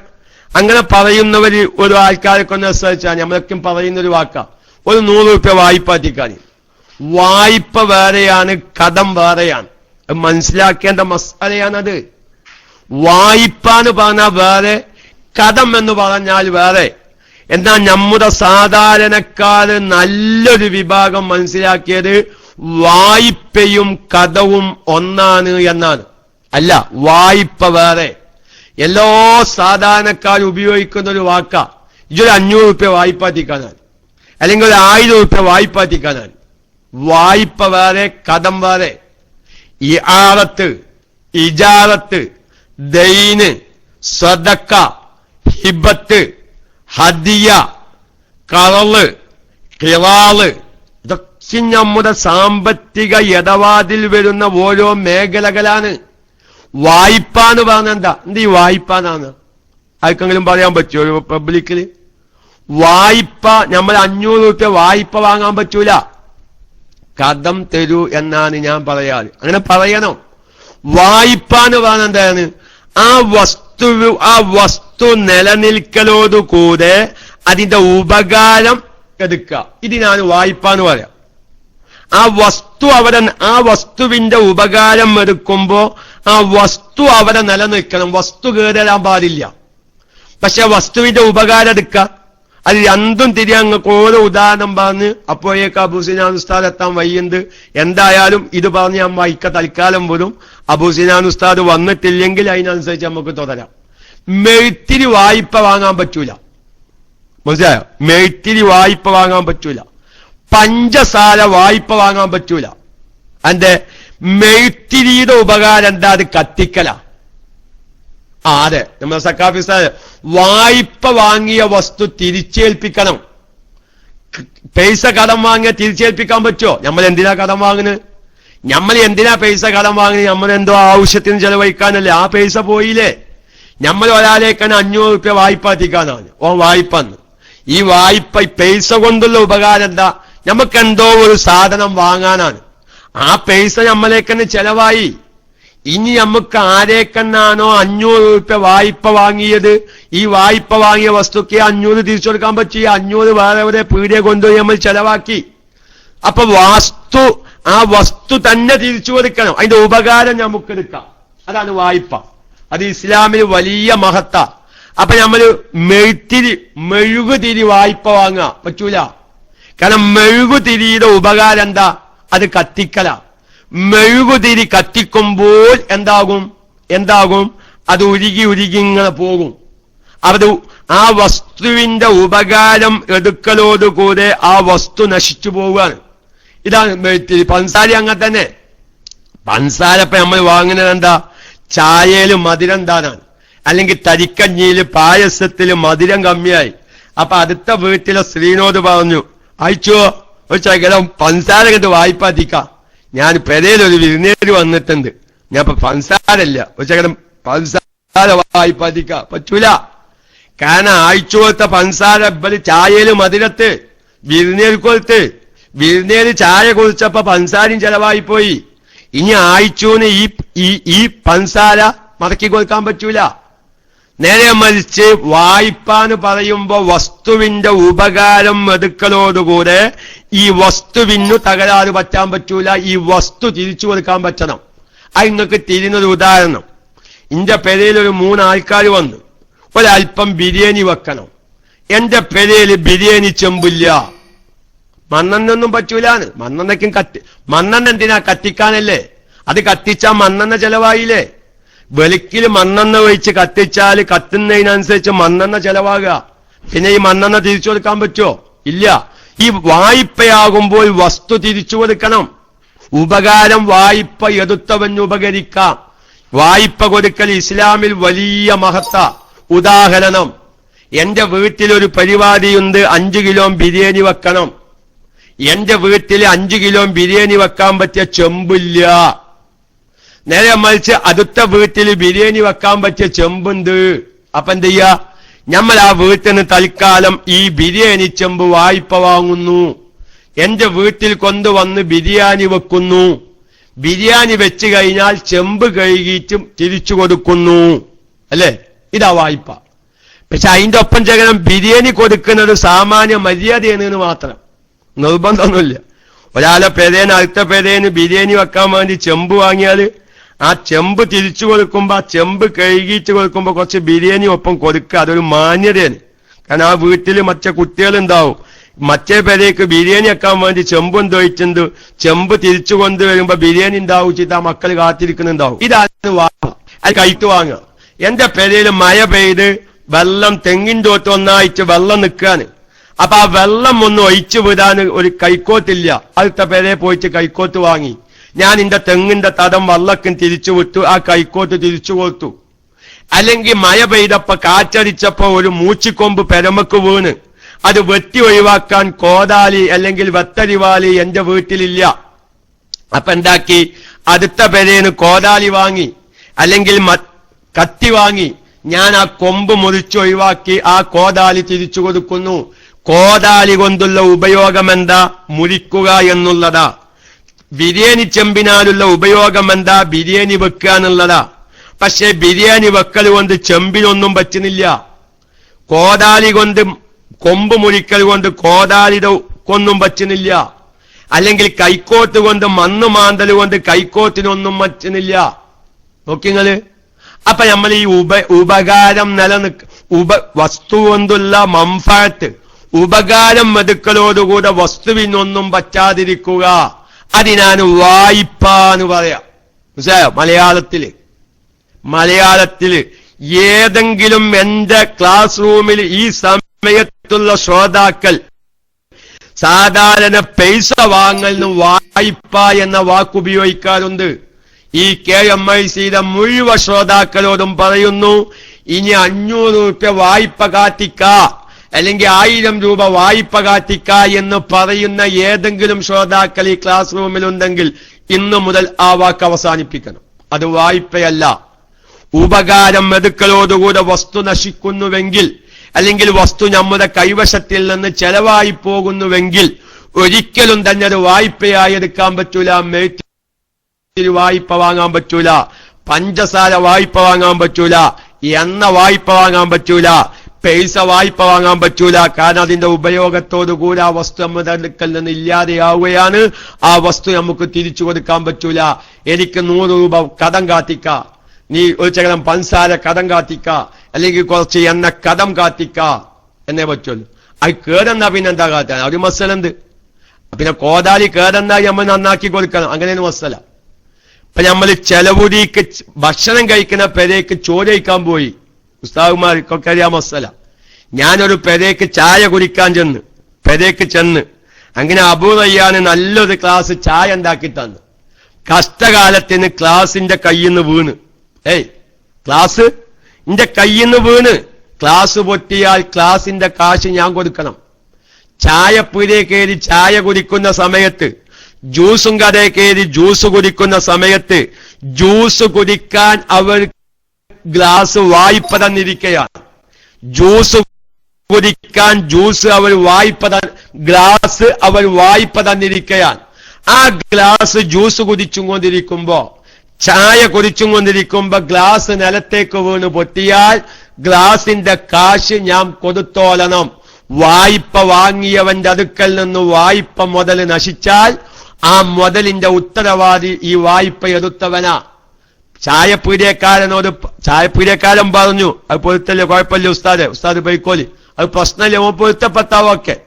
എന്റെ ക്ലാസിന്റെ കൈ ഞാനെന്താ കാറ്റാനല്ല, എന്റെ ക്ലാസിന്റെ കൈ. കാരണം അവൻ ചായയാണ് നമ്മൾ ചോദിച്ചിട്ടുള്ളത്. പിന്നെ ആ ചായ കുടിക്കാൻ അവന്റെ ഗ്ലാസ് നമുക്ക് വായ്പയായി തന്നതാണ്. വായ്പ എടുത്തവൻ വായ്പന്റെ മുതൽ നശിച്ചാൽ നന്നാക്കി കൊടുക്കണം.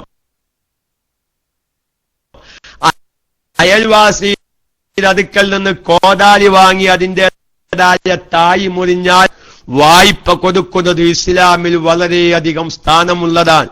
തന്റെ അയൽവാസിക്ക് വേണ്ടി കോടാലി വായ്പ കൊടുക്കല്, കൈക്കോത്ത് വായ്പ കൊടുക്കല്, വത്തരിവാല് വായ്പ കൊടുക്കല്, ബിരിയാണി ചെമ്പ് വായ്പ കൊടുക്കല്, തുഞ്ഞുകുപ്പായം തുഞ്ഞാനുള്ള സൂചി വായ്പ കൊടുക്കല്, ഇതെല്ലാം ഇസ്ലാം വളരെ പ്രോത്സാഹിപ്പിച്ച കാര്യമാണ്.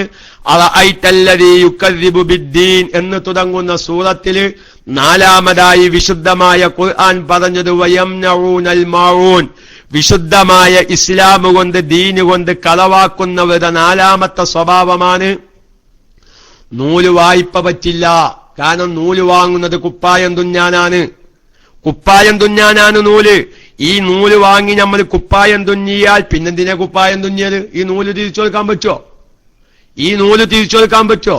പിന്നെ നിങ്ങൾക്ക് അവിടെ ഇഷ്കാല് വരും. മന്ദിർ ചൂടാൻ വേണ്ടി നൂല് വാങ്ങിച്ച് ഒരാഴ്ച കഴിഞ്ഞ് ഓന്തേക്ക് തന്നെ തിരിച്ചിട്ട് എനിക്ക് കൊളുത്താ പോലെയാണ്. ബാന്ധാത്ത ഇഷ്കാൽ നിങ്ങൾ ആരും നിൽക്കണ്ട. കാരണം അതൊക്കെ ഇപ്പൊ നിങ്ങൾക്ക് ഇഷ്കാല് വരും. മന്ദിർ ചൂടാൻ നൂല് വാങ്ങിയാൽ അതൊന്നിപ്പോ നമ്മളെന്തിനാ ആ നൂല് തിരിച്ചു കൊടുക്കാൻ പറ്റുമോ? നമ്മൾ കുപ്പായം തുന്നാനാണ്, കുടുക്ക് തുന്നാനാണ് നൂല് വാങ്ങിയത്. നമ്മൾ കൊതുക്ക് തുങ്ങി നൂല് കൊണ്ട് ഇനി ഈ നൂല് തിരിച്ചു കൊടുക്കാൻ പറ്റുമോ? ഇല്ല. കാരണം ഈ നൂല് ചെലവായില്ലേ. ഈ നൂല് ഇനി പിന്നെ ആ കൊതുക്ക് പൊട്ടിച്ചിട്ട് വീണ്ടും ആ നൂല് തിരിച്ചു കൊടുക്കുകയാണെങ്കിൽ പിന്നെ ഈ കുപ്പായം തുന്നാൻ ഈ നൂല് വാങ്ങേണ്ട ആവശ്യമില്ലല്ലോ. അതിനാലെ പിരാന്ത് എന്നറിയോ, ഓനാലെ പിന്നെ കുതിരവട്ടത്ത് കൊണ്ടുപോയി ഇതെന്തത്.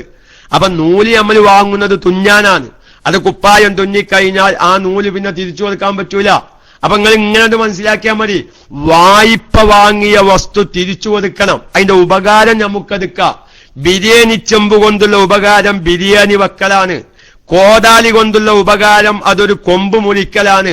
കൈക്കോട്ട് കൊണ്ടുള്ള ഉപകാരം അതെന്താണ്, ഒരു കുയ്യ് മാന്തലാണ്. ബത്തരിവാല് കൊണ്ടുള്ള ഉപകാരം അതിന്റെ ഒരു തെങ്ങിൻചോലം വെത്തിമുറിക്കലാണ്. കത്തി കൊണ്ടുള്ള ഉപകാരം മീൻ മുറിക്കലാണ്. സൂചി കൊണ്ടുള്ള ഉപകാരം തുന്നലാണ്. ഈ ഉപകാരം കഴിഞ്ഞാൽ ആ വസ്തു തിരിച്ചു കൊടുക്കണം. അതാണ് വായ്പ. അതുകൊണ്ട് പൈസ, പഞ്ചസാര, മെഴുത്തിരി, സോപ്പ്, ഇതൊക്കെ നമ്മൾ അതിന്റെ സോപ്പ് കൊണ്ടുള്ള ഉപകാരം എന്താ? അത് നമ്മൾ ശരീരത്തിൽ തേക്കലാണ്. ആ വസ്തു ചെലവായി പോവാണ്. പിന്നെ ആ സോപ്പ് തിരിച്ചു കൊടുക്കാൻ പറ്റൂല. സോപ്പിന്റെ ബാഗ് കയറും പറ്റും. നമ്മളിപ്പോ എന്താണ് ഒരു തെങ്ങ് പഴങ്ങിച്ചാലാലേക്കണ് തൽക്കാലം ഒരു കയറിങ്ങട്ട് കാത്തിക്കാൻ ഞാൻ ഈ തെങ്ങൊന്ന് വലിച്ചു കത്തട്ടെ, ഇനി വളാഞ്ചേരി പോയിട്ട് പുതിയ കയറ് വാങ്ങിയിട്ട് എന്താ കയറ് തരാം. ആ കയറ് വാങ്ങിയിട്ട് നമ്മൾ ആ കയറാൻ തിരിച്ചു കൊടുത്തു. നമ്മൾ ഈ ഉപകാരം മെടുക്കലോടുകൂടെ ആ വസ്തുവിനൊരു കുഴപ്പം വരാൻ പറ്റൂല. അതുകൊണ്ട് പ്രിയപ്പെട്ടവരെ ഞാൻ അവസാനിപ്പിക്കുന്നു. അബൂ സിനാൻ ഉസ്താദിനെ കാണാനില്ല. ഏതായാലും അബൂ സിനാൻ ഉസ്താദ് വരുന്നില്ലെങ്കിൽ വേണമെങ്കിൽ വേറെ ഉസ്താദുമാരില്ലെങ്കിൽ നമുക്ക് തുടരാം. 10 മിനിറ്റത്തെ ക്യാപ്പ് വേണം. അപ്പൊ മുമ്പത്തെ അവസ്ഥ മാറിയിട്ട് നിങ്ങളൊക്കെ ദ്വാരിക്കുക. തുടർച്ചയായി ക്ലാസ് മുന്നോട്ട് പോകുമ്പോ നെഞ്ചത്ത് കൂടെ ചെറിയ അസ്വസ്ഥതയ്ക്ക് ഇങ്ങനെ വരുന്നുണ്ട്. അപ്പോ തുടർച്ചയായി പറയുമ്പോൾ ഒരു വലിയ വിഷമമുണ്ട്. ഉസ്താദ് ഇല്ലെങ്കിൽ വേറെ ആരും ക്ലാസ് റൂമിൽ ഇല്ലെങ്കിൽ ഇൻഷാ അല്ലാഹ് നമുക്ക് മൈക്കെടുക്കാം. അള്ളാഹു ദീർഘായുസ്സും നൽകട്ടെ. അപ്പൊ ഞാൻ പറയുന്നത് നമ്മുടെ ഈ പലിശ നമുക്കൊരു ക്ലാസ് ആയിട്ട് എടുക്കണം. ഇവിടെ എല്ലാവരും പഠിക്കണം. അറിയില്ലാന്ന് പറഞ്ഞോല്, 5 എണ്ണം പറഞ്ഞോല്, 7 എണ്ണം പറഞ്ഞോലൊക്കെ അത് പഠിക്കണം. എന്നിട്ട് എന്റെ ജീവിതത്തിൽ ഇനി പലിശ വരരുത്. ഞാൻ കോതമ്പം കൊടുത്ത് അരി വാങ്ങാറുണ്ട് എന്റെ അയൽവാസിയിലേക്കെന്ന്. ഞാൻ പഴയ സ്വർണം കൊടുത്തിട്ട് ജ്വല്ലറിന് പുതിയ സ്വർണം വാങ്ങാറുണ്ട്. പച്ചരി കൊടുത്ത് ഞാൻ പുഴുങ്ങല്ലരി വാങ്ങാറുണ്ട്. എന്റെ വീടിന്റെ ഉമ്മറത്ത് വരുന്ന യാചകന്റെ അടുക്കൽ നിന്ന് നോട്ട് കൊടുത്ത് ഞാൻ ചില്ലറ വാങ്ങാറുണ്ട് കുട്ടികൾക്ക് സ്കൂൾക്ക് പറഞ്ഞേക്കാൻ. അപ്പൊ അതുകൊണ്ട് പ്രിയപ്പെട്ടവരെ, 4 ഇനം പലിശ 4ഉം ഇജ്മാഅ് കൊണ്ട് സ്ഥിരപ്പെട്ടതാണ്, ഹറാമാണെന്ന്. അതിന് അഭിപ്രായ വ്യത്യാസമില്ല അവരെ. അപ്പൊ അതുകൊണ്ട് എന്റെ പ്രിയപ്പെട്ടവരെ, അവസാനമായി അറിഞ്ഞും കൊണ്ട് പലിശ ഉപയോഗിക്കല് 36 പ്രാവശ്യം ഒരു പെണ്ണിനെ വ്യഭിചരിക്കുന്നതിനേക്കാൾ ഗൗരവം. സ്വന്തം പ്രിയപ്പെട്ട മാതാവിനെ വ്യഭിചരിക്കുന്നതിനേക്കാൾ ഗൗരവമേറിയ വിഷയമാണ് വിശുദ്ധമായ ഇസ്ലാമിൽ പലിശ. ഞാൻ ഒരൊറ്റ വാക്ക് പറഞ്ഞ് അവസാനിപ്പിക്കുന്നു. അല്ലാഹു തആല യുദ്ധം കൊണ്ട് പ്രഖ്യാപിച്ചത് 2 വിഭാഗത്തോടാ. അല്ലാഹു തആല യുദ്ധം കൊണ്ട് പ്രഖ്യാപിച്ചത് 2 വിഭാഗത്തോട്.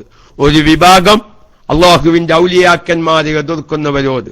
2ാമത്തെ വിഭാഗം അത് പലിശയുമായി ബന്ധപ്പെടുന്നവരോട്. വിശുദ്ധമായ ഖുർആൻ വളരെ വ്യക്തമായി നിങ്ങൾ പലിശയുമായി ബന്ധപ്പെടുന്നവരോട് യുദ്ധം കൊണ്ട് പ്രഖ്യാപിക്കുക. അള്ളാഹു യുദ്ധം കൊണ്ട് പ്രഖ്യാപിക്കാന്ന് പറഞ്ഞ ബത്തരിവാലും കത്തിയെടുത്ത് നമ്മുടെ തലമുറിക്കലല്ല. മരിക്കുന്ന സമയത്ത് ഈമാൻ കിട്ടാതെ മരിക്കും. അള്ളാഹു കാത്തുരക്ഷിക്കുമാറാവട്ടെ. അതുകൊണ്ട് ഈ സമയത്ത് സാമ്പത്തിക ഇടപാടും കച്ചവടങ്ങളൊക്കെ നടത്തുന്ന എല്ലാവരോടും ഞാൻ പലിശയെക്കുറിച്ച് വ്യക്തമായി നമ്മളൊക്കെ പഠിച്ച് നമ്മൾ ചെയ്യുന്ന ഇടപാടിൽ പലിശ വരാതിരിക്കുന്നതും പലിശ വരുന്ന രൂപങ്ങളും മനസ്സിലാക്കി അതടിസ്ഥാനത്തിൽ കാര്യങ്ങൾ ചെയ്യണം. അള്ളാഹു തൗഫീഖിനെ പ്രദാനം ചെയ്യുമാറാവട്ടെ. ഇൻഷാ അല്ലാഹ് ഞാൻ നിങ്ങളെ ഇഷ്കാലാക്കുന്നില്ല. നമുക്ക് വൈകുന്നേര സമയത്തൊക്കെ മൈക്ക് കിട്ടുമ്പോ അപ്പൊ ഈ പലിശകളൊക്കെ പറ്റി ഒന്നും കൂടി പറയുകയാണെങ്കിൽ നല്ലൊരു ശതമാനം ഭൂരിപക്ഷ ആൾക്കാരും പറയും ഞങ്ങൾക്കിതൊന്നും അറിയില്ല. ഇതൊന്നും അറിയില്ലാന്ന് പറഞ്ഞ കുറെ ആൾക്കാർ ഇപ്പം ഉണ്ടല്ലോ. അതുകൊണ്ട് മുഅ്മിനീങ്ങളെ നമ്മൾ നല്ലോണം പഠിക്കുക. അള്ളാഹു തൗഫീഖ് നൽകുമാറാവട്ടെ. വായ്പ കൊടുത്തു ഒരാള് മറ്റൊരാൾക്ക് കുറച്ച് സ്വർണം വായ്പ കൊടുത്തു, അയാൾ അത് വിറ്റ് കാശ് വാങ്ങി ഉപയോഗിച്ചു. ഇനി അത് എങ്ങനെയാണ് തിരിച്ചു വാങ്ങുക? അതേപോലെ സ്വർണം എങ്ങനെ വിൽക്കാൻ വേണ്ടി എങ്ങനെ സ്വർണം വായ്പ കൊടുക്കുക? എന്റെ ഭാര്യക്ക് ചെയിനൊന്നുമില്ല, ഞാൻ വാങ്ങലില്ലത്ത, ഞങ്ങൾക്ക് മസല തിരിയാനാണ്. കാരണം ഞാനത് ഉപയോഗിക്കൽ തന്നെയില്ല. അതൊക്കെ ഭയങ്കര എരപ്പം പരിപാടിയാണ്. നമ്മുടെ നാട്ടിലേക്കും പഴയ കാലത്ത് കല്യാണത്തിന് പോകാൻ വേണ്ടി അയൽവാസി ആഴ്ച കുറ്റാത്താരേക്ക് ചെയിന് വാങ്ങും. എന്തിനാ ചെയിന്? എന്തിനാണ് ഒരു പെണ്ണിന് കല്യാണത്തിന് പോകുമ്പോ ചെയിൻ എന്തിനാണ്? എന്തിനാ ചെയിനിന്റെ ആവശ്യം? അവളുടെ ശരീരം മാസകലം മറക്കണ്ടേ? പിന്നെ ഈ മഫ്തന്റെ ഉള്ളിൽ ഒരു ചെയിൻ ഇട്ടോണ്ട് ആര് കാണാനാണ് ഈ ഭംഗി? ഞങ്ങളാരും ചെയ്യലില്ല. പക്ഷെ ഞാനൊരു ഉദാഹരണങ്ങൾക്ക് മസല തിരിയാൻ വേണ്ടി പറയാണ്. എന്ത് ചെയ്തു? നമ്മുടെ അയൽവാസിയിലേക്കൊന്ന് സ്വർണത്തിന്റെ ചെയിന് കടം വാങ്ങാം. എന്തിന്? കല്യാണത്തിന് പോകുമ്പോ സാധാരണ ഇപ്പൊ ചെയിൻ നമ്മൾ കടം വാങ്ങാറുണ്ട്. ഒരു ഭംഗിക്കൊരു ജാ വളങ്ങട്ട് കാത്തിക്ക, അല്ലെങ്കിൽ ജാ ചെയിനൊന്നും കാത്തിക്ക, ഈ മൂതിരൊന്ന് കാത്തിക്കാനത്ത് തൽക്കാലം അതൊക്കെ വാങ്ങാണ്ട. അപ്പൊ ഉദാഹരണം പറയാണ്. ഇപ്പൊ നമ്മളെ വീട്ടിലൊരു പെൺകുട്ടിനെ ഒരാൾ കാണാൻ വരുന്നുണ്ട്. ഒരൊറ്റ ആഭരണമില്ല. അപ്പൊ ഒന്നുമില്ലാതെ അല്ലെങ്കിൽ കയ്യുമെന്ന് ഒന്നുമില്ലെങ്കിൽ ആ കുട്ടിയുടെ മുഖത്തേക്ക് വെക്കാൻ ഒരു ഉസാദില്ല. അപ്പൊ തൽക്കാലം അയൽവാസിയിലേക്കൊന്ന് ഒരു ചെയിനൊക്കെ വാങ്ങിക്കിട്ടില്ല. അതൊക്കെ ഒന്ന് ഉസാദായി ഇങ്ങനെ നിന്നു. ഉദാഹരണത്തോ. പിന്നെ പറ്റൂല അതൊക്കെ വേറെ കാര്യം. ഇപ്പൊ നമ്മൾ ചെയ്യുന്നത് അഥവാ അത് പറഞ്ഞിട്ട് ഞങ്ങൾക്ക് മസ്തന മനസ്സിലാക്കി തരികയാണ് ഇപ്പൊ ഞാൻ പറഞ്ഞതിന് അർത്ഥമുള്ളൂ. അതിനിപ്പോ പെൺകുട്ടിനെ കാണാൻ വരുമ്പോ അടുത്ത പേരേന്ന് ചെയിൻ വാങ്ങാൻ പറ്റുമോ? നമ്മൾ ചെയ്യുന്നത് അഥവാ അത് പറഞ്ഞതാണ്. എങ്ങനെ എന്തിനാ ചെയിൻ വാങ്ങുന്നേന്ന്? കാരണം ഈ പുതിയാപ്പലക്ക് ആകെ ഈ പെൺകുട്ടിയുടെ മുഖത്തേക്കോ രണ്ട് മുൻകൈയിലേക്കല്ല നോക്കാൻ പറ്റുമല്ലോ. പിന്നെ കൗത്തിൽ ചെയ്യുന്നിട്ട് എന്താ കാര്യം? കൗത്തിൽ ചെയ്യുന്നിട്ട് കൗത്തുക്ക് നോക്കാൻ പറ്റൂലല്ലോ. എന്നാലല്ലേ ഇപ്പൊ കൗത്തിൽ ചെയ്യുന്നിട്ട് കാര്യമുള്ളൂ. അതൊക്കെ മസല വേറെ. നമ്മൾ ചെയ്യുന്നത് അഥവാ അത് അങ്ങനെ ആഭരണം കടം വാങ്ങാൻ തൽക്കാലം ഭംഗിക്ക് വേണ്ടി അത് വെച്ചു. അത് നമ്മൾ കഴിഞ്ഞാൽ ആ സ്വർണം തിരിച്ചു കൊടുക്കുക. ഞാന് ആഭരണം വിൽക്കാൻ വേണ്ടിയിട്ട് അയൽവാസിയിലേക്കെന്ന് സ്വർണം ഒരു ചെയിന് വായ്പ വാങ്ങി. വായ്പ എന്തിനാ? ഈ സ്വർണം വിൽക്കാൻ വേണ്ടിയിട്ടാ. ഈ സ്വർണം വിറ്റാ പിന്നെ എനിക്ക് ഈ അയൽവാസി സ്ത്രീക്ക് അല്ലെങ്കിൽ ആരേക്കെന്നാണോ ഈ ആഭരണം വാങ്ങിയത് അതെനിക്ക് തിരിച്ചു കൊടുക്കാൻ പറ്റുമോ? ഇല്ലല്ലോ, തിരിച്ചു കൊടുക്കാൻ പറ്റൂല. സ്വർണം വായ്പ വിൽക്കാൻ വേണ്ടി സ്വർണം പക്ഷെ നമ്മൾ പറയുന്നത് അഥവാതാണ് ഇതൊരു 5 പവൻ സ്വർണം വായ്പാറ്റിക്ക, ഞാൻ തൽക്കാലം വിറ്റിട്ട് എന്റെ കാര്യം ഒന്ന് നിറവേറ്റത്തെ. അല്ലെങ്കിൽ ഭർത്താവ് ഭാര്യന്റെയൊക്കെ സ്വർണം വാങ്ങുക, കടം വാങ്ങിക്കോല്. ഞാനത് കുറച്ച് പൈസ ഞാൻ വിറ്റിട്ട് എനിക്ക് വേറെ സാധനം കഥാവുമ്പോ പിന്നെ വേറെ സാധനം അതാ തിരിച്ചു കൊടുക്കുക. നമ്മള് 500 രൂപ കടം വാങ്ങിയ തിരിച്ചു കൊടുക്കുമ്പോ വേറെ 500 എന്നമായി ഭാര്യന്റെയൊക്കെ നിങ്ങൾ ചെയിന് കടം വാങ്ങിക്കോല്. നിങ്ങൾ കടം വാങ്ങുക. ഭാര്യന്റെ ചെയിന് കടം വാങ്ങാനേ പറ്റൂല, നമ്മളെ മുതലല്ലല്ലോ. അതൊക്കെ നമ്മൾ പറഞ്ഞു കഴിഞ്ഞു. നമ്മുടെ വാട്സപ്പിലെ ചോദ്യോത്തരത്തിലൊക്കെ അത് വ്യക്തമായി പറഞ്ഞു കഴിഞ്ഞു. ആ സമയത്ത് കേൾക്കാത്ത ഏതെങ്കിലും ശ്രോതാക്കൾ ഉണ്ടെങ്കിൽ കേട്ടോത്തേച്ചിട്ടെന്ന് പറയാണ്. ഭാര്യന്റെ മുതല്, ഭാര്യന്റെ ആഭരണം ഭാര്യന്റേതാണ്. ഇത് പറയാനുള്ളൊരു മനസ്സ് നമുക്ക് വേണം. ഏത് പറയാന്? ഇപ്പൊ നമ്മളെ ഭാര്യ പറഞ്ഞു, എന്നോട് പറയാണ്, ഭാര്യ ഉമ്മുറയ്യാൻ പറയാണ്, അഞ്ചത്തിയുടെ കല്യാണം തീരുമാനിച്ചിട്ടുണ്ട്. ഇപ്പൊ എന്നോട് പറഞ്ഞൊരു 10 പവൻ ആഭരണം തൽക്കാലപ്പാക്ക് കൊടുക്കാന്, അഞ്ചത്തിക്ക് കൊടുക്കാനാണ് എന്ന് ഭർത്താവിനോട് സമ്മതം ചോദിക്കുമ്പോ ഭർത്താവുന്ന നമുക്ക് പറയാനുള്ളൊരു മനസ്സ് വേണം. എന്താ നമ്മൾ പറയേണ്ടത്? അന്റെ ആഭരണല്ലേ അനക്കിഷ്ടല്ല ഇജ്ജ് കാത്തിക്കാല, ഇതാ നമ്മൾ പറയേണ്ടത്. അത് പറ്റൂല. അന്റെ ആഭരണം ഇപ്പൊ അഞ്ചത്തിനെ കെട്ടിക്കാൻ കാശില്ലെങ്കിൽ വേറെ എന്തെങ്കിലും പണി വെക്കാൻ പറയും വാപ്പാനോട്. ഇതാണിപ്പോ നമ്മൾ പറഞ്ഞതല്ലേ അങ്ങനെ പറയുന്നത്. അന്റെ ആഭരണാണ്, ഇജ്ജ് അനക്കിഷ്ടല്ല അനക്ക് ചെയ്യാൻ എനിക്ക് യാതൊരു വിരോധമില്ല. എന്നെ എല്ലാവരും മനസ്സിലാക്കുക. അതിനെ കടവും വായ്പയും രണ്ടും രണ്ട് ആണ് എന്ന് എല്ലാവരും മനസ്സിലാക്കുക. ഇതിപ്പോ നമ്മളെ സാധിക്കല് എന്നൊരു ഐഡിയ സുഹൃത്ത് അറിയിക്കും പോലെ കൊടുത്തു പോകരുത്. അല്ല, അത് പറയാനുള്ളൊരു മനസ്സ് KMIC ഉണ്ടാക്കിയെടുക്കണം. അപ്പൊ എന്റെ ഭാര്യന്റെ മുതൽ ഇന്റതല്ല, ഞാൻ ഇനി അതിനു വേണ്ടി കശപിശ കൂടൂല. ഞാൻ എന്റെ ഭാര്യയെ കല്യാണം കഴിക്കുമ്പോ 100 പവൻ ആഭരണം അമ്മോശം പറഞ്ഞിരുന്നു. 75 പവനെ കിട്ടിയിട്ടുള്ളൂ. 25 പവൻ കിട്ടിയിട്ടില്ല. ആ 25 പവൻ കിട്ടാത്തതിന്റെ പേരിൽ എന്റെ ഭാര്യയോട് ഞാൻ ഇനി ശകാരിക്കില്ല. അവളുടെ വാപ്പാക്ക് അവൾക്ക് വേണമെങ്കിൽ കൊടുത്തോട്ടെ. അതേപോലെ ഭാര്യ ഒരു സ്വത്ത്, ഭാര്യയുടെ ആഭരണം വാപ്പ ചോദിക്കുമ്പോ പ്രിയപ്പെട്ട ഭർത്താവെ വാപ്പ അങ്ങനെ ചോദിക്കുന്ന നല്ലതാണ്. അത് ഞാൻ എന്റെ ശബ്ദം കേൾക്കുന്ന ഭാര്യ സ്ത്രീകളോട് പറയാണ്, ഒരു ഭർത്താവ് വാപ്പ അങ്ങനെ സ്വർണം ചോദിക്കുമ്പോ ഭർത്താവിനോട് വിവരം പറയാം, ഇങ്ങനെ വാപ്പ ചോദിക്കുന്നുണ്ട്, ഞാൻ എന്താ വാന്തെന്ന്. അത് നല്ലതാണ്. ഒരു കുടുംബ ബന്ധം നിലനിർത്തിപ്പോവാൻ കശപിശ ഇല്ലാതിരിക്കാനൊക്കെ നല്ലതാണ്.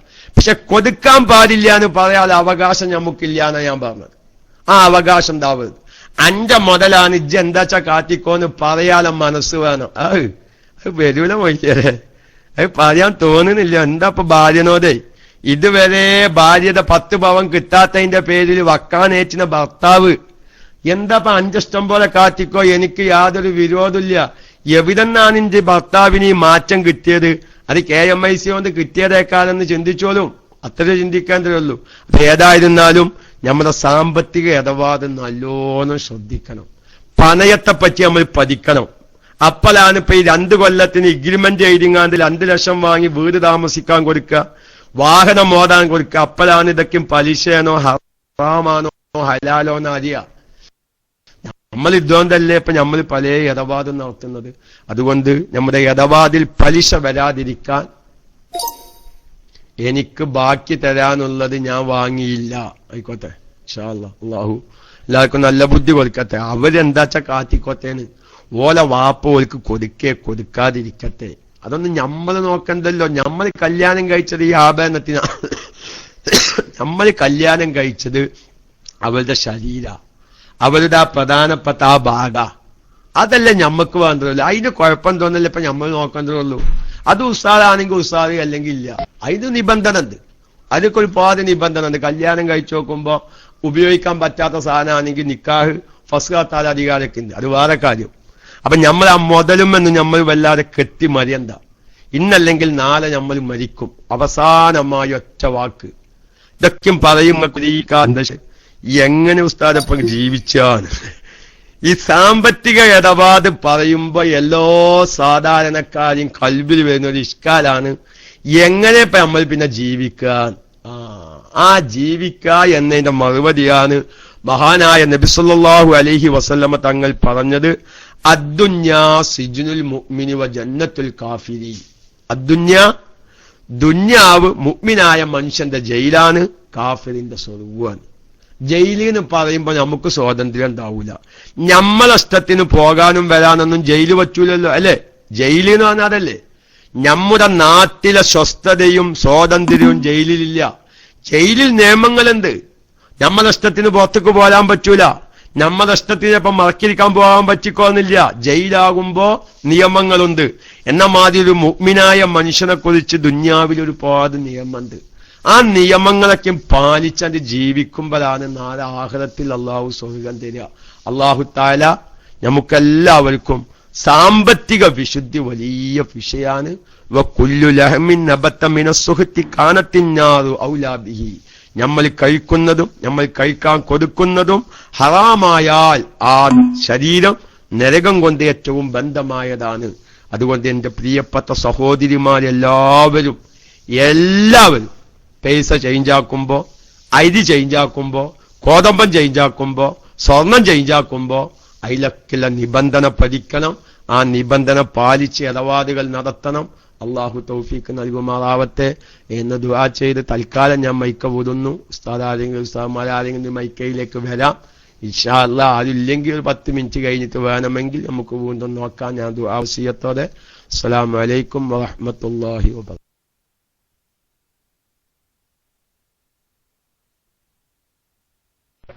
അലൈക്കും അസ്സലാം റഹ്മത്തുള്ളാഹി തആല വബറകാതുഹു. അസ്സലാമു അലൈക്കും റഹ്മത്തുള്ളാഹി. അൽഹംദുലില്ലാഹ് സുബ്ഹാന അൽഹംദുലില്ലാഹ് ശുക്രൻ യാ ഉസ്താദ് ജസാക്കല്ലാഹു ഖൈറൻ ജസാ യാ ഉസ്താദിന. നല്ലൊരു ക്ലാസ് ആയിരുന്നു. നമ്മൾ നിർബന്ധമായിട്ട് നമ്മുടെ ജീവിതത്തിൽ ശ്രദ്ധിക്കേണ്ട ഒരു വിഷയങ്ങൾ. എത്രയോ പേരിന്ന് ഇതറിയാത്ത എത്രയോ പാവങ്ങളുണ്ട്.